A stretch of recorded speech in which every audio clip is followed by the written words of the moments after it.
Gonna reach out and grab you.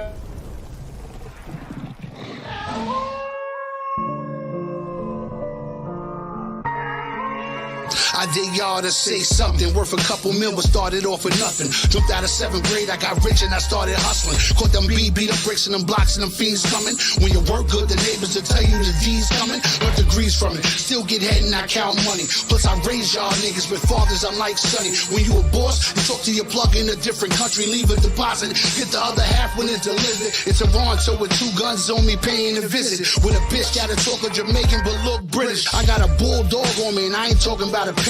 When I say I need gas, you know I'm talking about a jet. I'm with a wolf, that's the type of pet that can't go to a vet, but it run inside your house and leave everybody wet,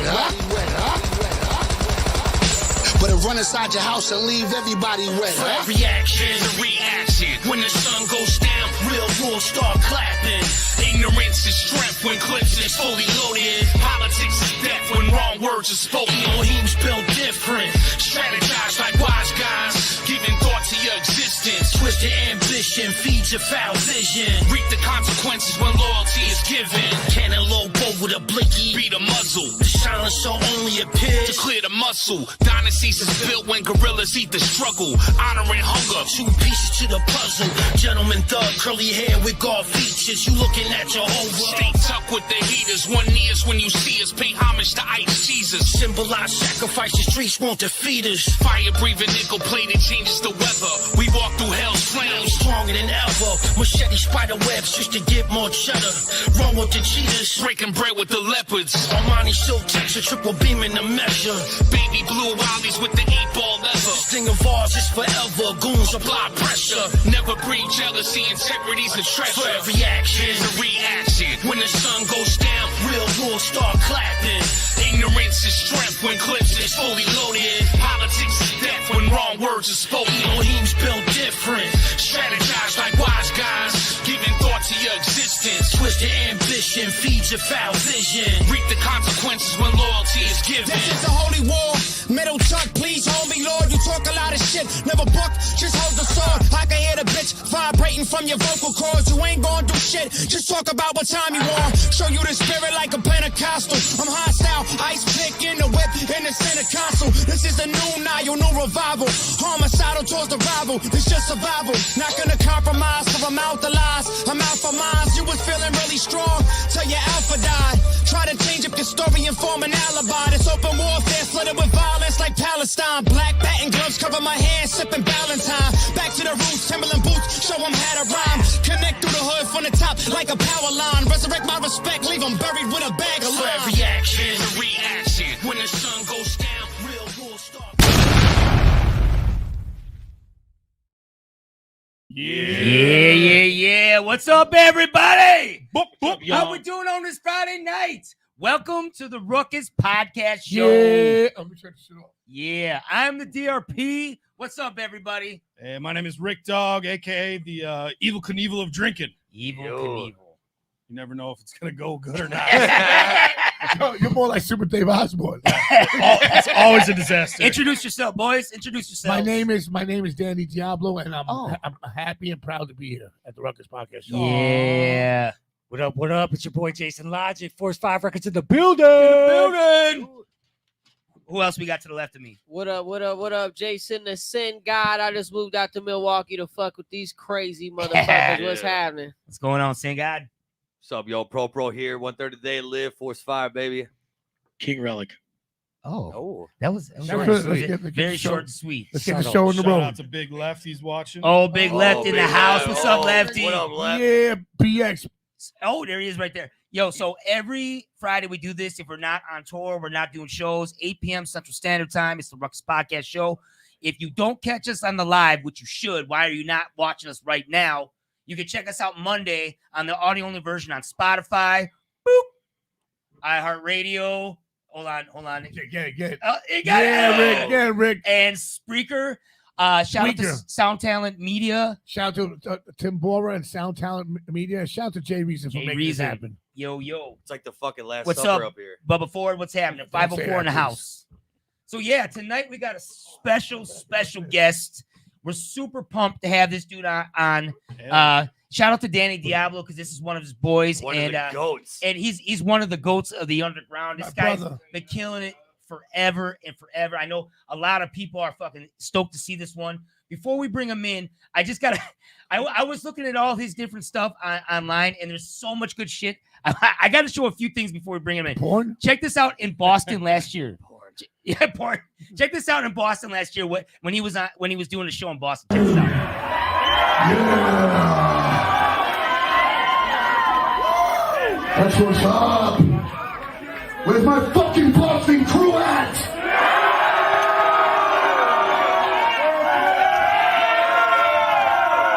I fucking stick you on people to get out of line. Big fucking shout. Will you all rep for me? Will you all kill people for me? That's what's up. Fuck me. Say it over there, faggot.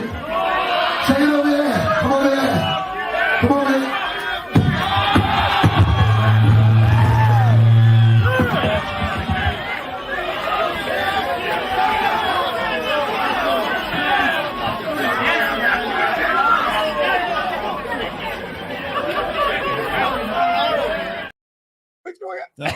So that's a man you point at, and you're like, that dude don't give a fuck. He don't give a fuck. He has So That's why Necro's the man. He is the man. He always He is the stays man. on brand. He keeps it real, man. He has a different kind of meet and greet. yeah. His meet and greet is his fist, your face, motherfucker. Bring it to the stage, Necro. What's going on, brother? What up? What up? What's going on, brother? Chilling, man. How you Yeah, feeling? What up, Necro? What's good, Zach? How you doing? How you feeling?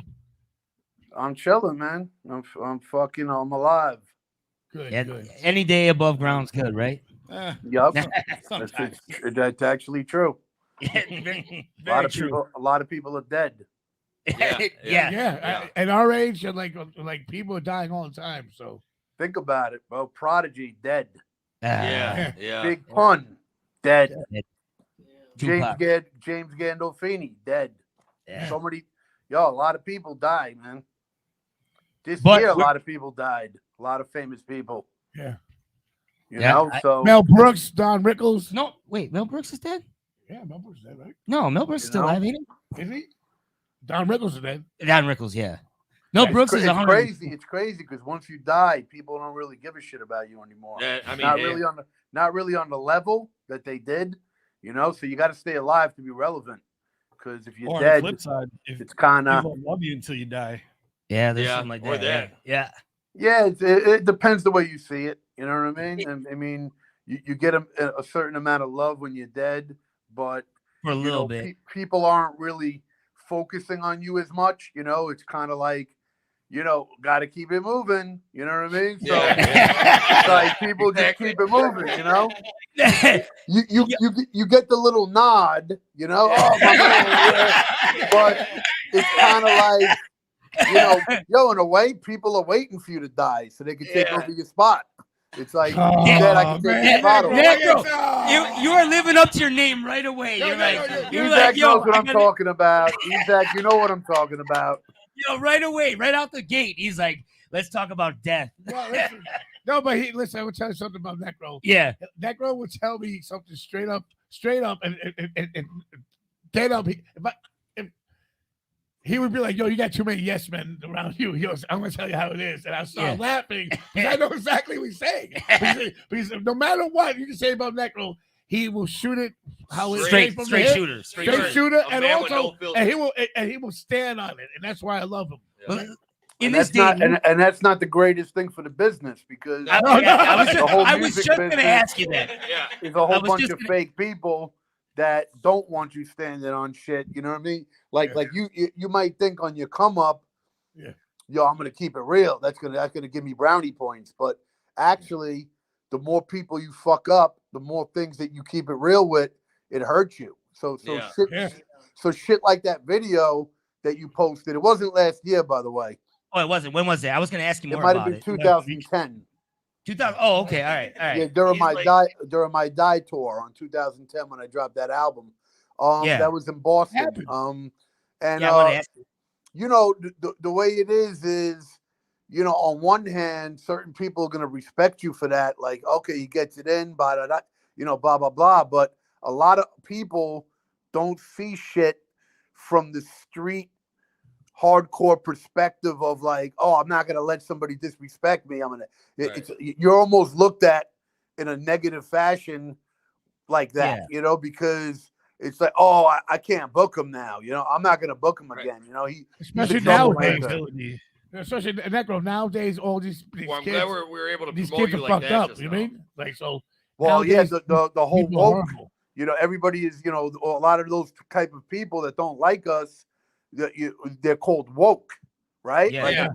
Like they think that they know something that we don't know about being in the streets and hood, and oh, you're white, so like you don't go through anything, you know. And I'm everyone's against me because I'm this and that, and you know, really what it is it's a bunch of corny fucking people that are just, you know, projecting racism on us.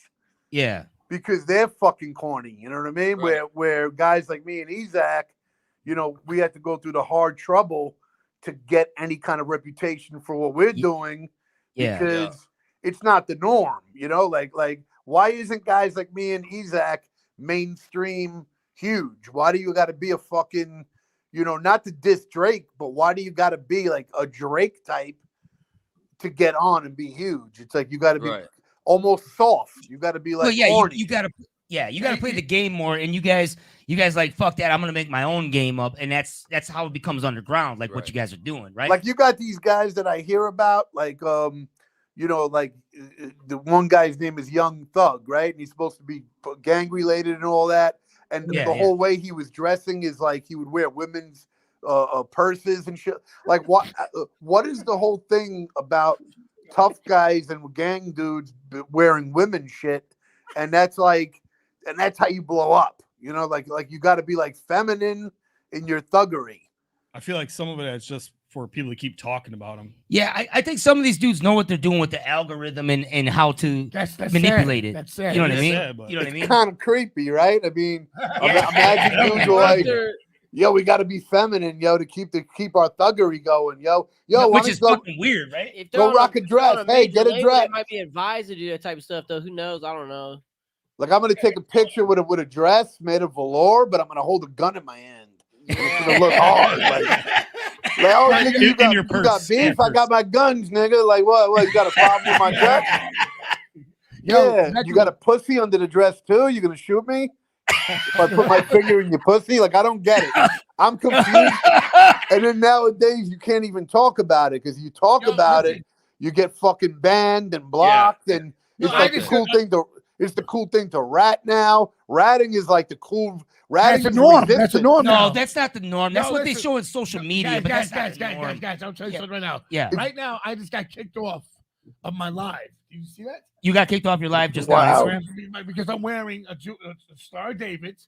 And the thing, I wasn't cursing. No, you did. I thought you were bullshitting when you said you got kicked off just now. I thought you were just kidding when you said you got kicked off. No, I'm telling you right now. Yeah. Someone saw me with my Israel hat. I was wearing my thing like this. Yo, that shit looks hard as fuck too. And they were like, they're reporting me something hate thing. How is that hate? How is there's not any hate there? Because if you are a man and you are a working person, or you're a person that grew up in a real fucking city and stuff like that, you understand what real racism is. Right? And listen, now all of a sudden these people are saying just because I'm pro, I'm Jewish. I listen, and I will always have Israel's back because I'm Jewish. I'm who I am. You're repping your hood. Yeah. I'm repping. It's like this. If you are a blood and you have beef with me and you kill two of my friends, I'm killing every blood I see. You know what I mean? Especially if you come to my house for no reason and kill two of my family members and rape them and walk out. Then you complain when I kill out your whole chapter. That's some fucking weird shit. Allegedly. No, just well, Isaac, what? If we keep it real, right? Being us as New Yorkers, okay? Like you're New Yorkers. Yeah. Straight up, if you analyze it, right? Palestinians are basically pussies. Okay, I'm gonna explain. I'm gonna explain it. These are the words of Necro, not Force 5 I'm Records. gonna explain why. Tell I'm not Necro. just being a dick about it. I'm gonna explain why. The reason that they're pussies is in the last 30 years of hip hop culture in New York, they didn't fucking exist. They were working bodegas, and they were fucking lucky if we came in their fucking store and bought something and were cool with them. Now, all of a sudden, now in the last year, now in the whole year, it's a whole fucking movement to run around New York City and scream, fuck Jews, fuck Israelis. So basically, you've been hating us silently on the low all these years, okay? And you weren't part of no fucking... Basically, if you look at Palestinians now, they think they're Puerto Ricans. Oh, those guys. They're trying to be they're trying to be hood. They're trying to be hood. They're trying to, gather up 20 at a time, trying to jump people. Not to say Puerto Ricans did that, but I'm saying everyone knows in New York City, if you grew up in the projects, you grew up in the hood, you know what I'm saying? You have thugged out white kids, you have thugged out blacks, Puerto Ricans. Arabs were never a part of our culture like that. You might have had maybe one that might have been down, but 20 of them? Oh, yeah, but like I'm seeing...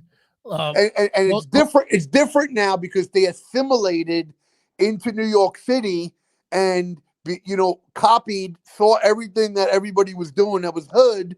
So now Arab kids got the haircut. Now they're walking around saying nigga. You see the Arab kids as they're talking shit to Jews. It's like, what, you Jewish nigga? Fuck you, nigga. You know what I'm saying? Yeah, nigga. Fuck Israel. I know, bro, that's some new shit. That shit was never some New York shit. My thing's this. Like, I just, if someone came into the United States and blew up with the thing, we would go there and blow the fuck up. Just get back to fucking hostages. Listen, check it out. If you want to keep it real, keep it real, son. We blew up fucking Japan and dropped nukes on them, and nobody had a problem with that. Well, there also wasn't social media back then and everything else. Fine, but what I'm saying is, we took out. Listen, they killed 2,000 fucking people at Pearl Harbor, and we fucking nuked 2 of their cities. Nuclear war, fucking decimated them. That's one instance. Wait, check this out. That's one instance. With the Nazi Germany, Britain dropped fucking bombs all over German fucking cities, taking out millions at a time. That was not a problem. That was, of course, Britain needed to do it. Now, what Israel's doing now is nothing compared. Check this out. I was arguing with a pro-Palestinian today. These fucking douchebags message me all the time trying to start beef with me because they're pussies and all they can do is type online. But in person, they can't step to you unless there's 30 of them. You will never have one step to you, one of them, because they know they'll get punched in their fucking face. That they're on some faggot shit, bottom line. I don't respect that movement. I don't respect the movement. It's fucking corny. It's not real. Because if you think about it, the war is in the Middle East. Why are you beefing with Jews in New York City? Right. Yeah, but they hate I'm Jews. not in Israel, you fucking faggot. Well, here's the thing. I live in Brooklyn, New York. Like, what's your beef with me, my man? Do you see Jews walking around starting shit with Arabs? One. I don't see Jewish people destroying, ripping the American flag. I think anyone who's acting like they don't like. Listen, they don't like the West. They don't like America. They don't like the West. Everything's fuck America.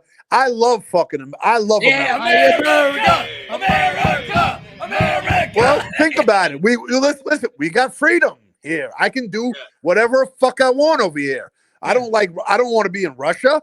I don't want to. There's no. Listen, Arabs don't want to be in Arab countries. That's why they left every Arab country to go to France, to go to Denmark, to go to London, to come here, and then you go up to them in the street and ask them, and they're like, I fucking hate France. I hate Sweden. They're twisted fucking sick fucks. They're taught from little kids to kill Jews in the schools. Yeah, it's sad. It's a sad. Now, why are we hated on? Jews are hated on because we're fucking dope. Bottom fucking line. Listen, I'm telling you right now why we hate. We're dope. We are the smartest. We're the best scientists. Dang, what about Serbians? Listen, I'm telling you something. even all. I'm not. Listen, I'm not even gonna say like we're the best of anything. I'm saying we are the so best fucking comedians. dope. Yo, that this is how I look at it, you guys. Wait, who's you guys? What are you talking about? What do you mean, you guys? You guys? you Jewish guys, listen. I'm kidding. No, we're Jewish. artists. Listen. We're not trying to, like, Every aspect of fucking music has some kind of Jew behind it. You want me to blow your fucking mind? I'm gonna blow your mind. Can I blow your mind with a fact that you probably don't know? Yeah. Okay. I'm watching Grandmaster Flash on Drink Champs, and he's talking, and he goes, "There's 2 records that are the most fucking monumental in hip hop." He goes, "One is Cool Herc, his choice, and one is Grandmaster Flash's pick." He says Cool Herc's record is Apache. Apache is considered the b-boy anthem of hip hop. Do you know who created Apache? A fucking Jew. A guy named Mike Viner from the Incredible Bongo Band. He's the one who fucking produced the fucking record. So Cool Herc, basically, his number 1 record for b-boys and creating hip hop was playing a record made by a fucking Jew.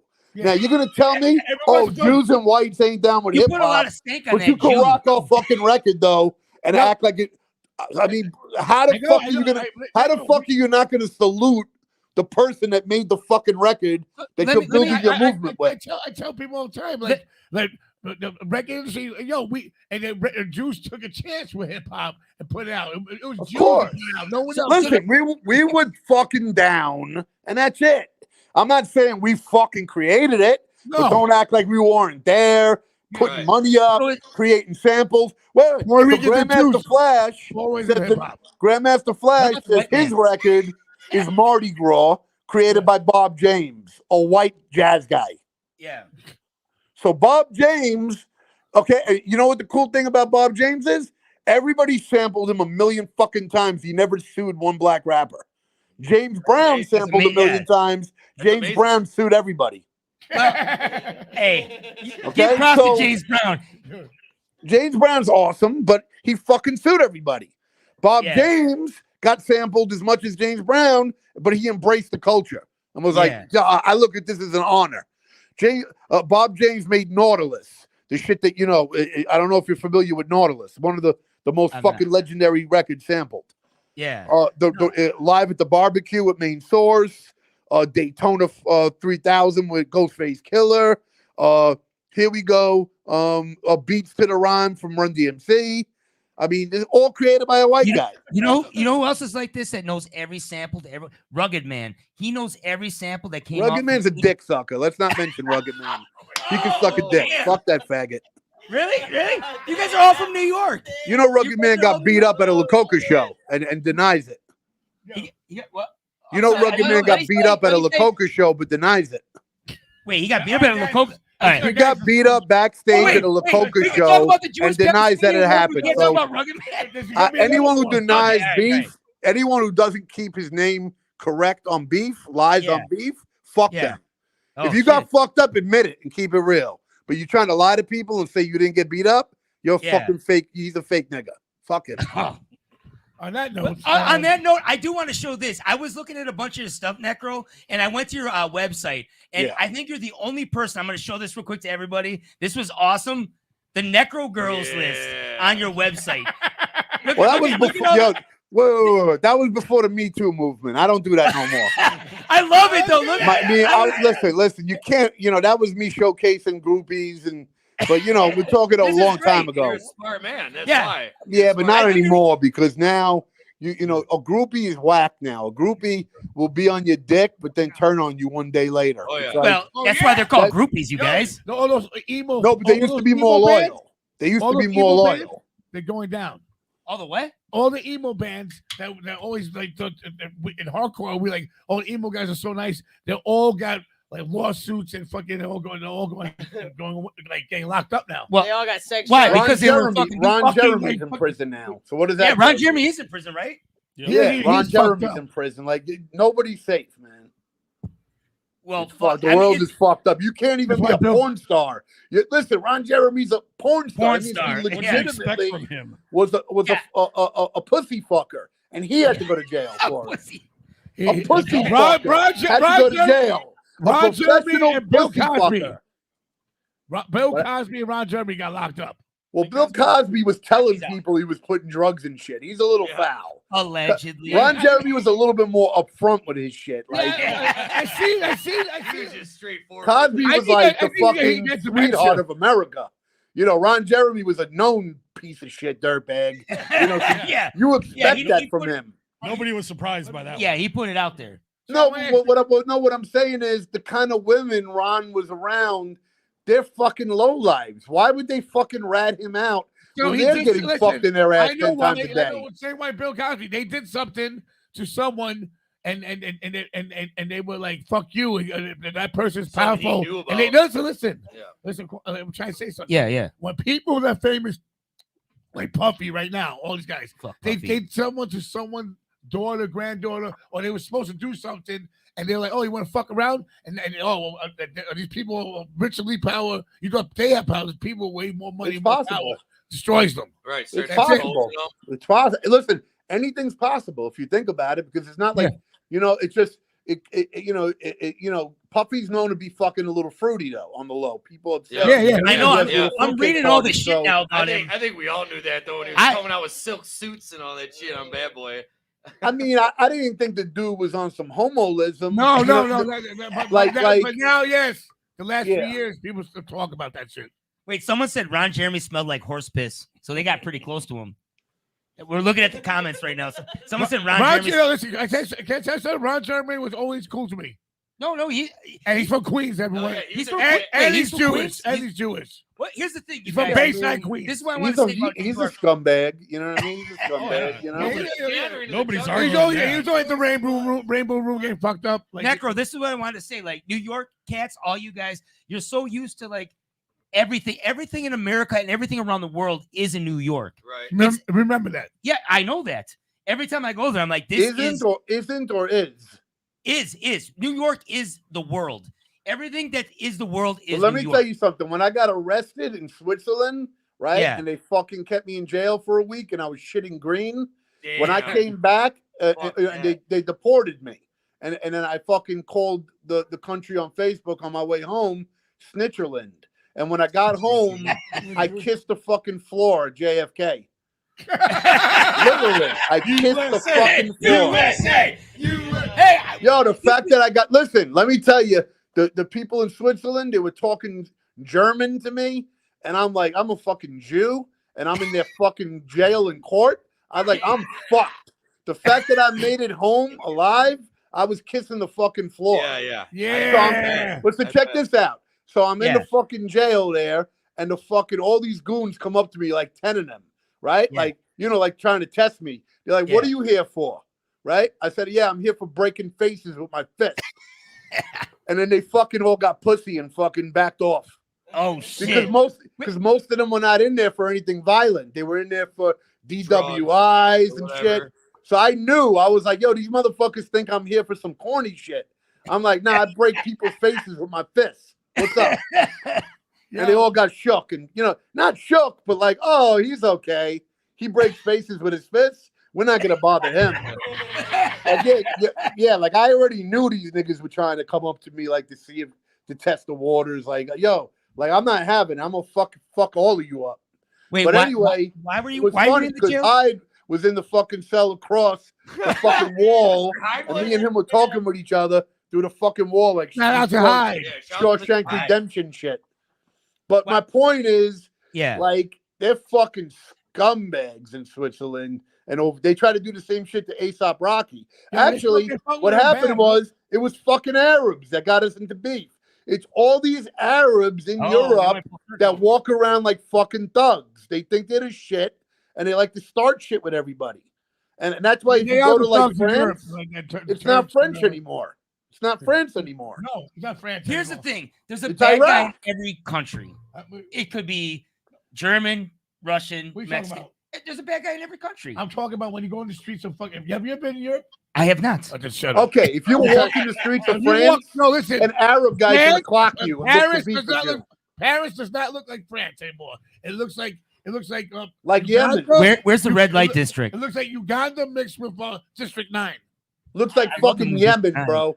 Yo, let me tell you something. The first time I went to fucking France with my brother to this conference called what the fuck? It was in Cannes, France, in 2001. Cannes Film Film Festival. It was a festival. It was a Cannes conference Film for Festival. business. I Okay. forgot the name of the conference. Me All and my brother go there. We almost get into a fight with 15 Arabs at McDonald's. Literally, the fucking first 2 hours, we fucking went out of our hotel. What? We almost got into a fight with 15 It's like Arabs a lot of hoods. in So, What were McDonald's. we fighting about? Me and my brother, Royale with because cheese. they started talking to us, and they're like, "Look, Americans." 'Cause we were dressed like American, and we're like, "What? Shut the fuck up!" We told them, like, "Yeah, don't fucking talk. You talking to us like you could just approach us like that? You know, oh, Americans, like shit. Get the fuck out of here." And I knew they weren't French, so I'm like, these fucking pussies think they're the thugs out here. And what happened was the fucking McDonald's knew there was a beef and locked the door with all 15 of them in there, with me and my brother outside, with them talking shit and us telling them, "Come out, motherfuckers." And so actually the McDonald's stopped us from beefing, and they wouldn't let you. But anyway, my point is, that was Shout our out first. to Ill Bill. Hey, Listen, I want to show this real it's quick. fucked up If it was over there, Wendy's, bro. they'd be like, If you're, "Where's the beef?" if you're like me and Isaac and you walk the streets and you're that type of guy, you know, that lets his nuts hang, Yeah, you're gonna get into beef. You're gonna get into beef. Yeah. The only way I to have avoid beef is avoid people. If you avoid people in those countries, let me tell you, Yeah. me and Hyde every night on tour would go out where all the Arabs are because we'd go to the kebabs because that's the only place that's open. So I would go out during all my tours and we go to the kebab spots and the kebab guys goes, "Where you from? You from America?" I'm like, "Yeah, what? I'm Jewish from America. What's up? Is that cool? We got a problem?" Yeah. Nah, we love Jews, they would say. But the whole fucking place is like looking at us like they want to fucking kill us. But they could see that me and Hyde are a little bit, you know, our screws ain't fucking there. So they're kind of like, they're not really taking it there with us. Now, if they saw we were pussy, like these herb Jews in Manhattan, guaranteed they would try to fuck with us. Well, They let me could ask you see this, me was and Hyde are a little kebab kooky, so they don't want the beef. That's the thing with these fucking faggots. If they know that you're down for beef, they don't want the beef. Because they don't want to get cracked. Listen, they don't want to get hit. But they like to see like a pussy Jew that they can run up on 10 of them and stomp out. And then they think they're fucking glorious. Like, they beat up this one Jew. This one dude got off for 5 years, and his people were like, "You're a hero. You're a hero for beating up a soft Jew? Get the fuck out of here. You ain't no fucking hero. You're a fucking pussy. You don't get no fucking brownie points for beating up some weak dude." No. Yeah, well, listen. But that's the way they rock. That's how they rock. It's You know what I'm saying? the gang mentality, and and it's sad that the old man got killed in Florida. He got hit in the head when they knocked him out. It's like, Yeah, I saw that. Yo, that's horrible. But notice how no Jews are doing nothing to them. We don't fuck with them. We don't go to their rallies. One thing, like it's like it's sad that like you see what's going on Veterans Day to rip the fucking American flags down. Like if that's crazy. Like you're disrespecting America. Beat down. We got to bring this back to peace, love, and happiness. Whatever. Man. I think people. If you're not from the United States, there's no peace, love, and happiness in this world, bro. That's the problem. If you're not from the United States, if you look at history, it's been nonstop beef. Yo, you want to keep it real? Beef was a lot worse fucking back in the day. I know. Listen, I mean, I'm talking like crazy beef. Like we got it tame now. Got beef with someone else. I'm gonna say like this, like what we should do is this. You look at the history and shit, like people really got massacred on next level. NECRO. Yeah. I think all the people who are disrespecting the United States, disrespecting wherever is going on. Like, I think people should be allowed to come to this country, but they have to go through the right channels and do the right thing like everyone else has done. And now there's people coming in here right now. And I said we deport all these fuck. Listen, I said we deport all these anyone that crimes. And I'm hoping Trump does. I'm hoping anyone that was going in the street talking shit about fucking America and messing with the flags, deport every single of these fuckheads, send them back to their piece of shit country. Yeah. Because, like, you don't love America? Get the fuck out of here. Get the fuck out of here, yeah. I don't want you fucking here. But, like I said, you guys, America's every single nationality. What did I just tell you? I want you to come to a fucking Here we go. States, the right fucking. So let me ask you this, though. What are you talking about? A Palestinian guy, you could be cool with him, right? Yeah. As long as he's cool with you. Yeah, I'm cool with everyone. Okay. But you say go fuck the Jews and fuck Israel. No, But you want to know? Yeah, but you want to know what the sad thing is? You want to know what the sad thing is? What's that? I feel you on the. Would you be cool with a Palestinian guy if he's cool with you? Because I've always been like that. I'm not a racist. Yeah. But I know Danny's like that too. Palestinians are walking around saying fuck Jews. We like you understand what I'm saying? They're walking around saying fuck Jews. That's the Jews. That's the Israel. And they're harassing New York Jews. How dare you? You want to get down because this is how funny it is. This is supposed to be a happy time. I don't give a fuck if you don't like my music. I'm a real motherfucker. I'm not into politics. NECRO and I have never done. But I hate politics. I'm about. Guys. Let's stop. I'm about reality. Yeah. Reality's this. The same stupid fucking people act like stupid. The people who was like, oh, to the sea, wherever, they don't even know where fucking, they don't know anything about history, about Israel, and anything. Like how long the Jewish religion was before Islam, and before Christianity, and people understand how long the Jews were there. It's a Jewish land. It's proven. It's still acting dumb and saying stupid shit. So if anyone comes up to me and says Jews are the indigenous land to Israel. Yeah, they're white. Like, the actual fucking landowners were Israel actual Jews. Is like fucking Brazil and Puerto Rico. It's black, white. Yeah, fat, but check this out. But listen, listen, Isaac. Here's the thing. It's not even about the Jews were indigenous. The shit that boggles me, that the reality is. Back in the 1948, back in the 1948, there was a dispute, and they all attacked Israel, and Israel whipped their ass. How many days? Tell them. I don't know, for a couple of fucking days, 6-day wars and whatever. No, listen. No, listen. Shut up. All right. Listen, they whipped their ass, and here's the problem with the Palestinians. They can't take a fucking loss. You lost the land. You lost the war, okay? And that's how nations are made. Listen, if they had brains, they would have just made peace with us and been our friends and worked shit out and built up. Gaza would have been fucking beautiful right now. Instead, all they want is death to Jews, okay? Well, what are Jewish people doing? We're just fucking doing normal shit, man. We're building businesses. We're making movies. We're making music. We're doing normal dope shit. What are they doing? Kill the Jews. Kill the Jews. But notice, you can't kill us, you faggots. You keep losing. You keep losing.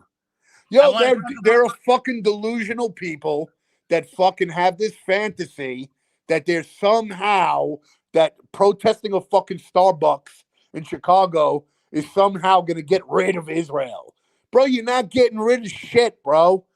And here's the joke. This is the fucking joke. Israel's the size of Jersey. If you look at Middle East, it's the whole fucking Middle East is Arabs. You're telling me that billions of Arabs in fucking 40 countries, you can't fuck with one little fucking country the size of Jersey? They can't even beat the little country the size of Jersey. They're such fucking idiots, bro. They're the dumbest fucking people on the planet. Seriously. The movie, guys. I want to talk about some of your creativity because fuck them. Yeah. I want to talk about one. Everything you do in art, like let me show this piece. Yeah. This is something you just dropped, but everything art-wise is. You know that was. I got a little Asian honey on there, you know. Yeah. Who did the artwork for this? Everything you do with your artwork is cartoon. Just like commissioned out, you know, a little something. You know, that was basically like Street Villains steez, where on Street Villains is a mixtape steez, and basically, you know, on a mixtape you're allowed to do things that you're not going to put on your professionally solo studio albums. So like let's say, you know, I just had an urge somehow creatively and was like, oh, I want to rap on Sade's The Sweetest Taboo. I normally heard that the other day. It was dope. Yo, fire. Appreciate it. Now, I wouldn't normally rap on that on a NECRO album, let's say, because it doesn't fit. That's not something I would sample for that. The style you're doing, But just to show people that I could drop flavor on that's Street Village. That's mixed CD shit. As fuck too. It sounded really good. I'm gonna show. Yeah, I mean, it came out cool. You know, it was something that I actually, to be honest, I wasn't going to release it because I thought maybe it was a little bit too commercial. But you know, I decided it was smooth as fuck. The cool thing about taking chances and risks and dropping different shit. So, for instance, you know, I caught my mother listening to that song. She never listened to my Spotify. Yeah, never. But because she, you know, subliminally, Sade was something that she would like normally. Yeah. And now she's hearing me rap on Sade. Right. It's something that so I can imagine how many other people normally wouldn't listen to a NECRO album cut, but now they put the song with me rapping on Sade on their playlist. So I just made my fan base bigger by taking a chance and doing something different and not really compromising myself, because I'm not putting it out there like, oh, it's my single with a huge video for the NECRO album. I'm making it clear to people. This is the Street Villains collection, and it's a track. Yeah. It's a zone. So I did the same thing with Blood Brothers with Ace of Base. I got to show this right now. This picture, Blood Brothers, you and Ill Bill, you guys just dropped this too. This is super dope. And it's very good. And explain how, obviously it's your brother, but why'd you guys decide to do this one just recently? Basically certain circumstances, you know, my mother basically, you know, was able to bring me and my brother back together. Awesome. You know, and we both kind of USA! We just both kind of just, you know, decided to let egos go. It's not like we don't both annoy the fuck out of each other and like you know, it's not like we're not polar opposites, but basically we figured out a way that we can coexist with our differences, you know, because back in the day when we did shit, it was more, we didn't get along also, but it was like, oh, you got most sadistic? Yeah, you want to jump on it? And then he would just jump on it. Like a lot of those tracks, we didn't have like some major fucking sit down to decide whether he was going to get on Poetry in the Streets. I was just doing Poetry in the Streets, had the first verse done, needed another verse, and it was, do you want to jump on it? And he was just like, yeah, and he just did it. And so that kind of energy, where we don't get too fucking, you know, chatty with our, you know, the way he likes to do things and me, it makes it easier to do shit. So like, for instance, when I'm working on the new Blood Brothers album with him, what's being done is like, I do all the beats, right? So all the beats are done. And you can look at beats like riffs. So in a way, I kind of did the job of a James Hetfield, but now I got to let him be Lars. And so Lars is the arranger. So to be able to work with Bill in a way where we all get our thing off, now he's going to take the beats that I presented to him and he's going to kind of Lars Ulrich them, you know, and arrange them in the ones he likes the most. Because I already made the beats, so that means I already fuck with them. So he could pick any beat he wants out of tons that I'm going to think it's hot. But he's not necessarily going to think it's hot because I made the beat. But, you know, when I make a beat, I'm thinking the idea is hot. So now let's say he chooses 20 beats specifically that he likes the most. You know, now he's going to lay what he feels on it. And he's excited about it because he got to choose what he wanted. And then, you know, gets to lay some shit down on it. And then I feed off of what he's going to hand to me. Now, that wasn't the way we did everything. Like the fucking 12-inch, the single that's going to drop with a video on 223 is called Outlaw. That's something I just presented with my verse on it already, and he jumped on. So, Go. you know, it's kind of different fucking, you know, but everything's going to be done organically. And you know, somehow listen, motherfuckers are older. When you get older, Yeah. you can fucking work with certain people. Yeah. You know what I mean? You know, and watch past times move forward and do the thing. Yeah. Yeah, I mean, at this point, listen, the competition between me and him at a young age, I'm sure, was very, I'm you know, sure. very heavily a lot of fucking ego, and you know him thinking he's better than me and kind of treating me a certain way, and then me being the younger brother, like, nah, man, I ain't trying to be treated like that. I'm ill, and then so I make my shit, then I make my shit iller. You know what I'm saying? And it actually, the competition is probably what catapulted us to the Into level that we're at now. And this is such a great record, and I've known about the past for a long time. I've known about you, Necro, since. I mean, we're just getting warmed up. I mean, and it's just the fucking. shit we dropped so me far. knowing that you two came together and dropped that, I was like a kid in a candy store. I was like, God damn. Is it fucking great? Is it coming out on PLR or his label? Probably, you know, probably gonna look for some fucking person that is bigger than even me or my brother, as far as company wise, and try to get them to invest in the brand as like maybe you never fucked with Necro Solo, or you never fucked with Bill Solo. Yeah. But what do you think of this new concoction? You know what I'm saying? And then, you know, try to like treat it like we're treating it like its own brand. Like if you go to the fucking Spotify, I mean, we're already at 20,000 listeners and we're barely 3 months fucking doing anything. So that's amazing. You know, Yeah, that's a good sign of like, you know, the potential it could reach when, you know, we drop like a fucking project. You know, I'm thinking, you know, it's gonna do fucking good. But you know, I mean, now at the moment, you know what I'm saying? The goal is to find a company, somebody, you know, official, you know, like. Well, I haven't found that person yet, but you know, there's somebody out there. All right. That, you know, I'm talking like, you know, I'm talking like official companies, like people, you know, that you hear about that get these. So big everyone deals. out there, hear this, everyone. Spread the word. Spread the word. Spread the word. Blood brothers. Blood free brothers. agents. You know what I mean? And in the end of the day, you know, we could drop this shit indie. It's like, but it's like, you know, I mean, I do that already This anyway. needs to be big. This needs to be big, real big. I would put this behind larger than life. A drop of. Yeah, I mean, listen, I want it, but you know, the problem with that is, you know, the industry is super corny. It's like you'll have people that you would expect would fuck with us Bill up there in dresses that won't fuck with us. You know what I mean? Like, listen, the way it works in music and the way I feel is being that as experienced as we are in the game, people should be more down to fuck with us now. Yeah. But in hip hop is a fucked up game where if you don't handle your business yourself and your way, and you're not your biggest cheerleader, people tend to think, oh, you've been out a while. Oh, I'm on the dick of this new boy, you know, who's only 25. And like they don't give the respect to legends kind of the way that rock is done.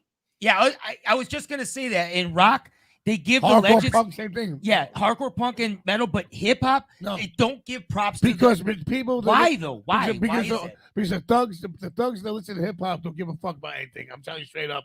I'm a street guy. But here's the thing. Listen, I'm listening. The only people that get to buy records of these new rappers are all fucking white kids who want to be thugs. And they're like, oh yeah, I'm hard. I walk like this, and they really don't know street life, and they can care less about anything. The same guys are shop at the Gap, say the Abercrombie Fitch. They don't give. Well, and then you also got like these business people that they only want to fuck with you if they really think they can make a lot of money with you. If they don't, like there's certain people. Nobody's taking a gamble anymore. Yeah. No one takes gambles. People that hang out in circles and ways that me and you, Isaac, don't hang out in, and their whole purpose is to become friends with people, to open doors and stuff like that.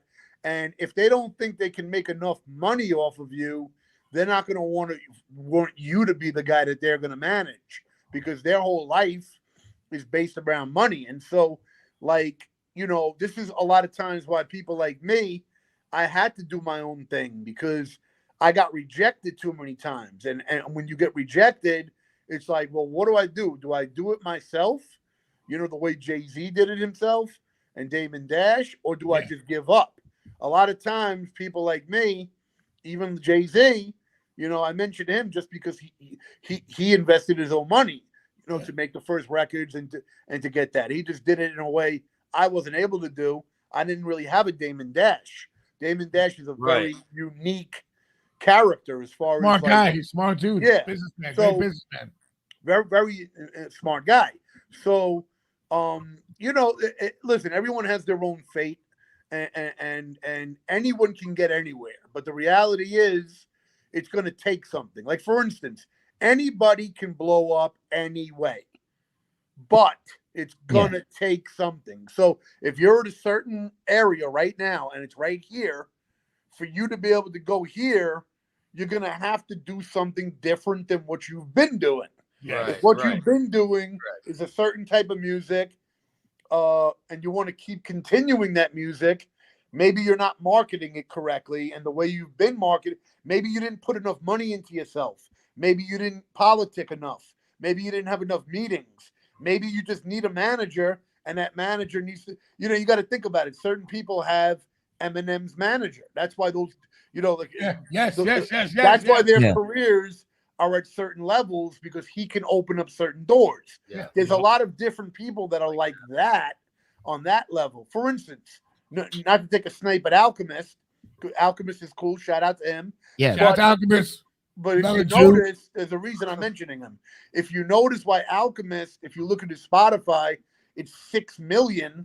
Why would Alchemist have a bigger fucking Spotify than me or my brother? Or that doesn't make any sense because he produces or even beats. dudes in Wu-Tang. Right. Like he's Really definitely not as good a rapper No, as me hell or no. my brother or anybody in Wu-Tang. No. It's because he's That's not managed enough. by people that get him so many opportunities that, you know, so it really does matter. If you have a fucking team that's helping you, you can take your talent to another level. Yeah. And you know, and it's just factual. So now the level I've gotten to that I'm at like 430,000 monthly listeners. I mentioned Spotify. Yeah, that's Spotify amazing. is the only barometer that you can't fucking fake. Yeah. Like, you can fake YouTube views, you can fake Instagram bullshit, but if you're this is just, you know, no hard feelings to anybody, not trying to shit on anybody, just telling you the business and the real. If your Spotify ain't popping, or it is popping, that's fucking organic right there. That's based on people typing your fucking name in on the app and listening to you. You okay? And if listen, and if you don't have enough listeners, then it's possibly that you need to promote better, or you're doing something wrong. But now me, I got 435,000, let's say right now. I'm not happy with that. How are you not happy with half a million? I want to be at 4 million. Yeah. I want to be at 4 million. I mean, that's right. Absolutely. Now, how am I going to get to 4 million? Now, why do I want to be at 4 million? Because I'll get 10 times more money. Well, yeah. Bottom line, I'll get. Well, check this out, Necro. I want to tell you something right now. You know for a fact that if you and Bill go on tour, let me just talk. Yeah. That it'll be sold out every show. Oh, every Then one. let me talk. Yeah. But these Spotify new kids, whoever, will play a show, and no one will be at the show. 13 people. Right. These people. Well, you want to know the crazy thing? You know, it's different for everyone, because you got exactly what you said is true. And then on the flip side, you'll have like a Suicide Boys type of people that do that genre, and then they're playing these huge shows with huge Spotify. So it's like it's the music game is so fucked up that you'll have one of what Isaac is saying, and then one that is not like it, and one that is like it, and it's like everybody's fucking career is unique. Excuse me, and you have to figure out what works for you. Like right now, there's this rapper. I don't really check for him, but he's been popping up, you know, in certain algorithms. His name is Little Mabu. He's just some white kid that goes to college, but he's making big records with black artists, and he's blowing up. And I think he dissed fucking Blueface and something. And how the fuck does he blow up? What the fuck is he doing? Obviously, he figured out a way. To drop the right shit to the right people at the right time. A lot of it's just catching lightning in a bottle. Really. Yeah, and knowing sometimes. I mean, listen. Sometimes it's Lotto, right? And sometimes it's not. I mean, Lotto's the easy thing to say, but because yes, of course, that could happen.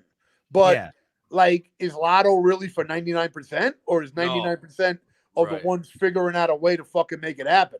Yeah.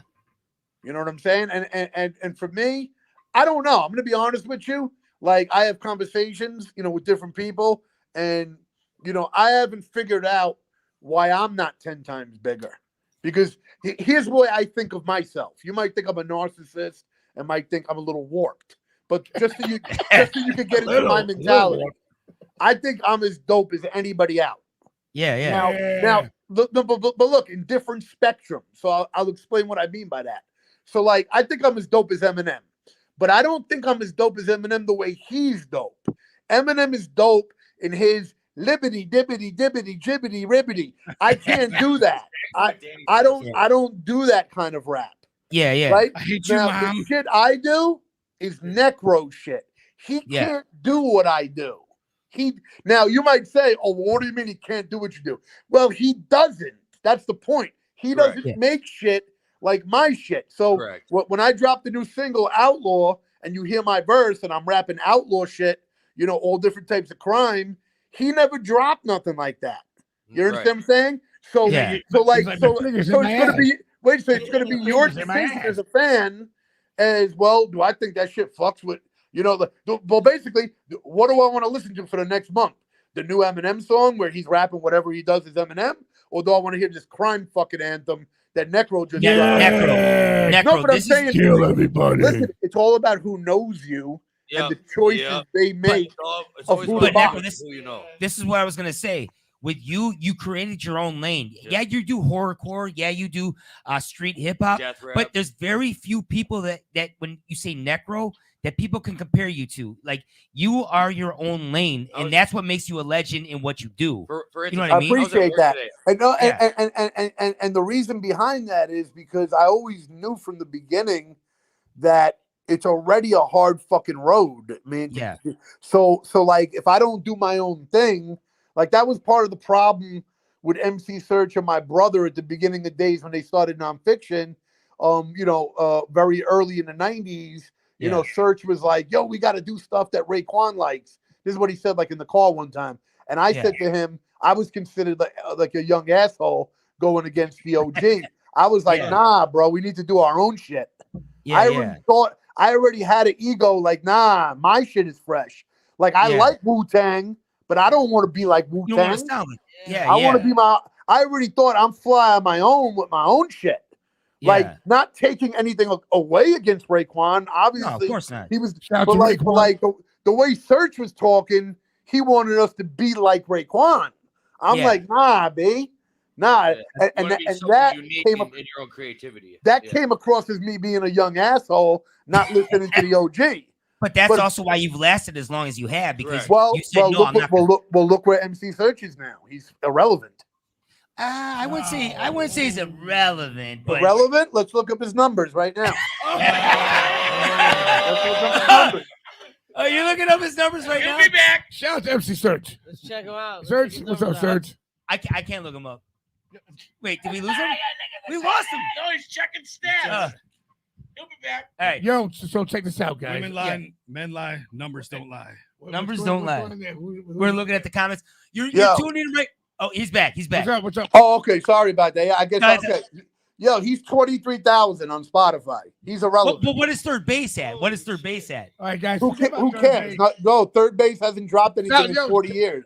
Shout out to it was Pete Nice's birthday the other day. Happy birthday, Pete Nice.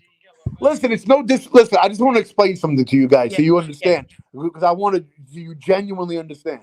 Yeah. When me personally, and the way I think we should be, when we're talking about rappers and artists like that, it should be like we're talking about baseball players and baseball cards. 100%. I'm not trying to insult anybody. Because if it's taken that way, then I can't talk about where I'm at, and I can't tell you certain things of what it would take to get to my level, because now I'm worried about hurting feelings. So when I say MC Search is at 20,000 MC Search for the amount of industry that he's been in and the shit that he's been around, the fact that his numbers suck, it shows you that he's not relevant as a rapper. What I'm trying to say as a rapper, he's not relevant. But the legendary status, like we talked about the legendary status, all these guys from 30 and 40 years No, because ago. Raekwon is fucking 1.5 million. Well, no, I know. But so why is Raekwon 1.5 million and Search is 20,000? I just want to Wu-Tang is for the children. You know what? Like Lord Finesse. What's Lord Finesse's numbers? No, listen, I liked the Cactus album. If you ask me, I have no disrespect. I thought the first third base shit was incredible. I was just trying to make a point to you that I don't know what point I was making, but I was trying to make a point that you were shitting at Search. No, everything you said, Necro, makes 100% sense. Yeah. I don't like me personally. I just don't like what? I love the old school ancestors of hip hop. I respect the fuck out of it. Of course. So, yeah, you know. Well, I just want to fucking say one thing. A lot to me as a white kid growing up in the suburbs. Right. Third base was a lot to me. You know what I mean? Like I was a kid. But at the same time, only thing is you didn't deal with Search. No, 100%. Like I dealt with. No, hold on. Listen, let me tell you a story about Search. You know who you sound like, man? Fatal said the same thing. Let me tell you a story about Search. I'm on the corner with my boys, and one of them's got a revolver on him, and we're playing dice at the school.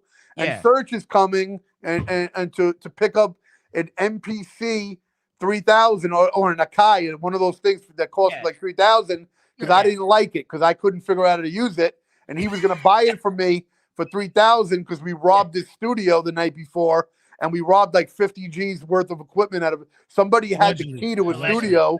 Somebody had the key to a studio, and we went like 10 of us, and everybody took what they could grab. And I had a fucking MPC 3000, and Search was driving down the block and to give me my 3,000 for the MPC, and the dudes on the corner asked me, "Yo, can we rob Search?" They're like, "Can we rob him?" I'm like, "Nah, bro, I deal with that dude." They were like, "Oh man." Like just so you understand, like I had dealings with this dude. I basically stopped him from getting robbed. You know what I mean? Like, so I don't look at him the same way that maybe I looked at him 2 years before I met the guy. Yeah. You know what I'm saying? At one point, I did hold third base at a certain high level, but then now me and my brother are coming up in the game, and now we're trying to get him to help us. And Search didn't want to help me. Search was a hater of my career at the beginning. But Fatal helped you, right? I mean, Fatal, the main thing Fatal did, if I'm keeping it real, is bring me up to Bobbito and Stretch. When Bobbito and Stretch was was being a faggot and wouldn't let me up. Not because I won the demo battle contest in 1990 on Stretch Armstrong and Bobbito, and he wouldn't let me up. So Fatal had started managing my brother, and Fatal was like, "We're going up to Bobbito and Stretch tonight. Do you want to come?" And I said, "But Bobbito's been fronting on me, like since I won the demo battle contest. He wouldn't let me come up." No, because part of going up, winning the demo battle contest, was you get to come up to Bobbito and Stretch with an appearance. And that nigga was fronting on me after I won the contest. He kept saying, "Oh, maybe next week, maybe next time." Like, got to a point. Yo, bro, it got to a point I hated Bobbito for that. I was like, "Yo, I hate this nigga. He's a fucked up nigga." I was like, "Yo, he's a scummy nigga." So when fucking Fatal said, I said, "What? You could get me up there?" Fatal laughed because he's like, "Come on, nigga, me? Like, of course I can get you up there." No, because Fatal was a known street nigga. Fatal was a known street nigga, so them niggas were not. Bobbito was scared of Fatal. He was not trying to tell Fatal no. I was not gonna threaten Bobbito. You know what I mean? I needed that nigga.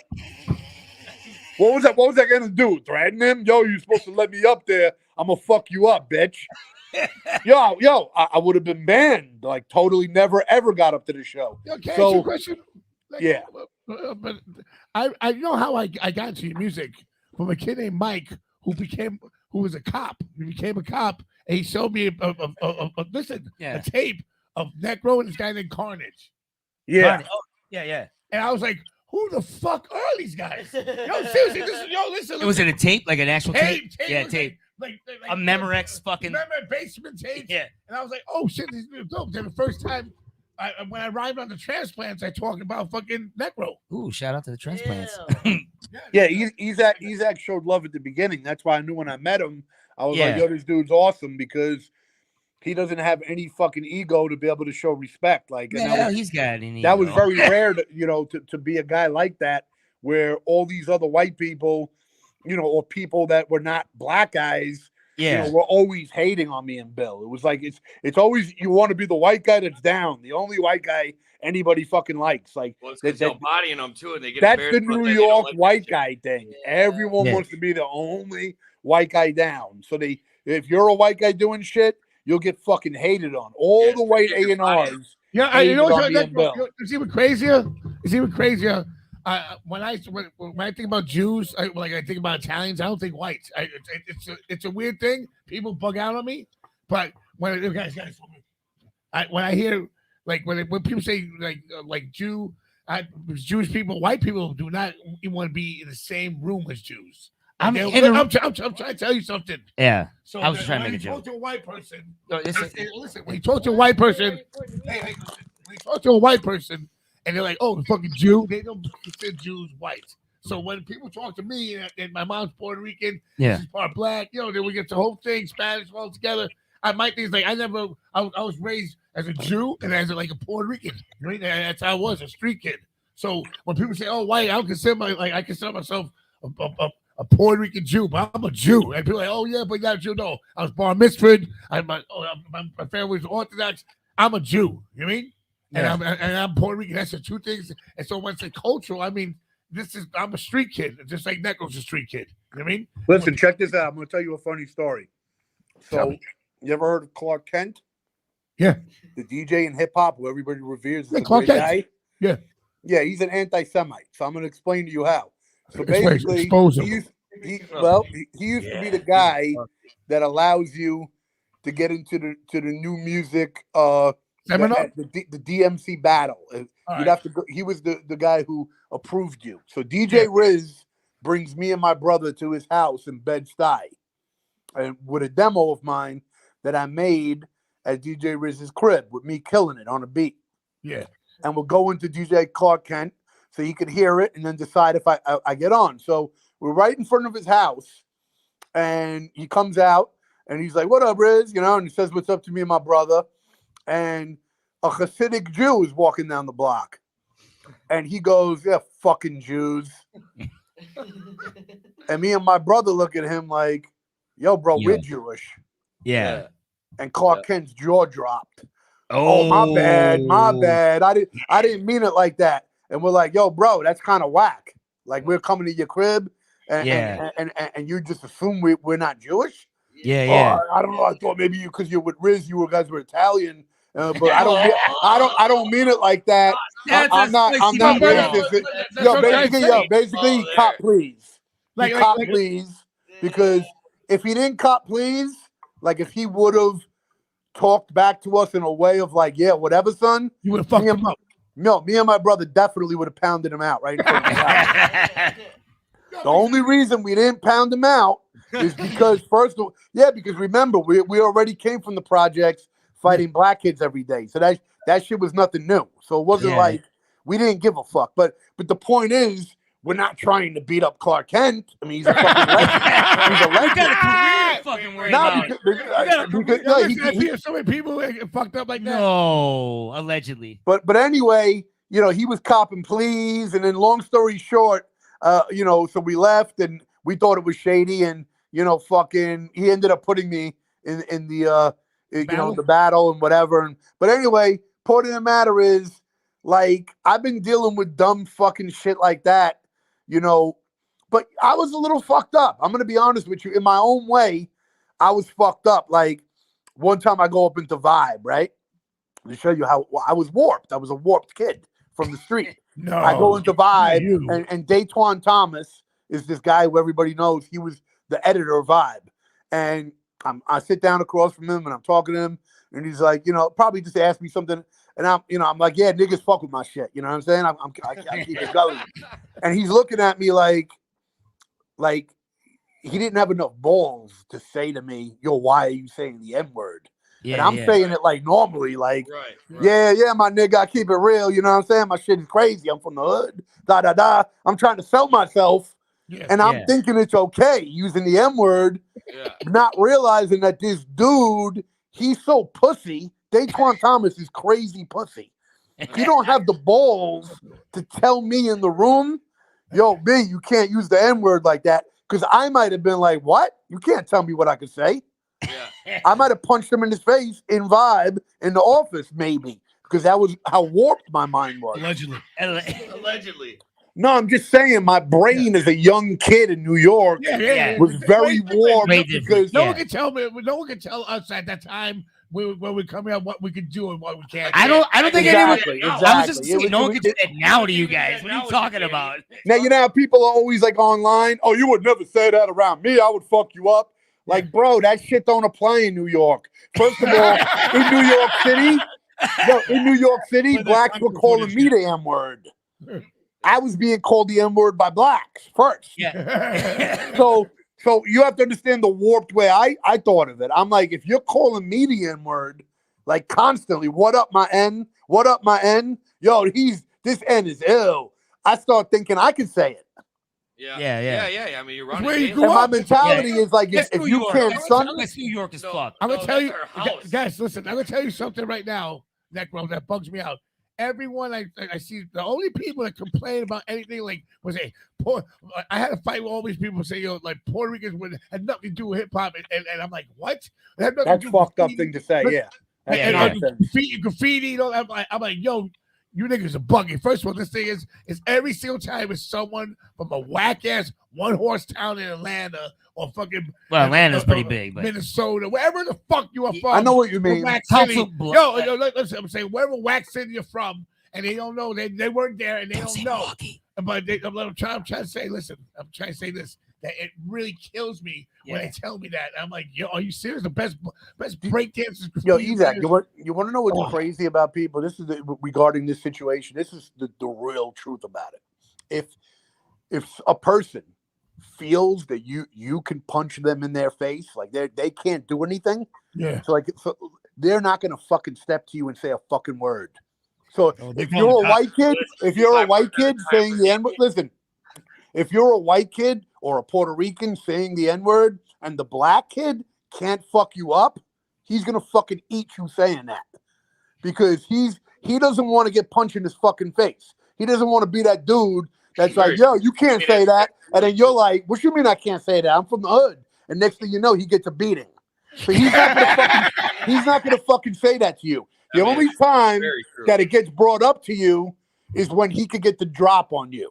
Yo, Necro, if he's rolling deep and he can sun you, then he'll try to sun you. Now, what's my point?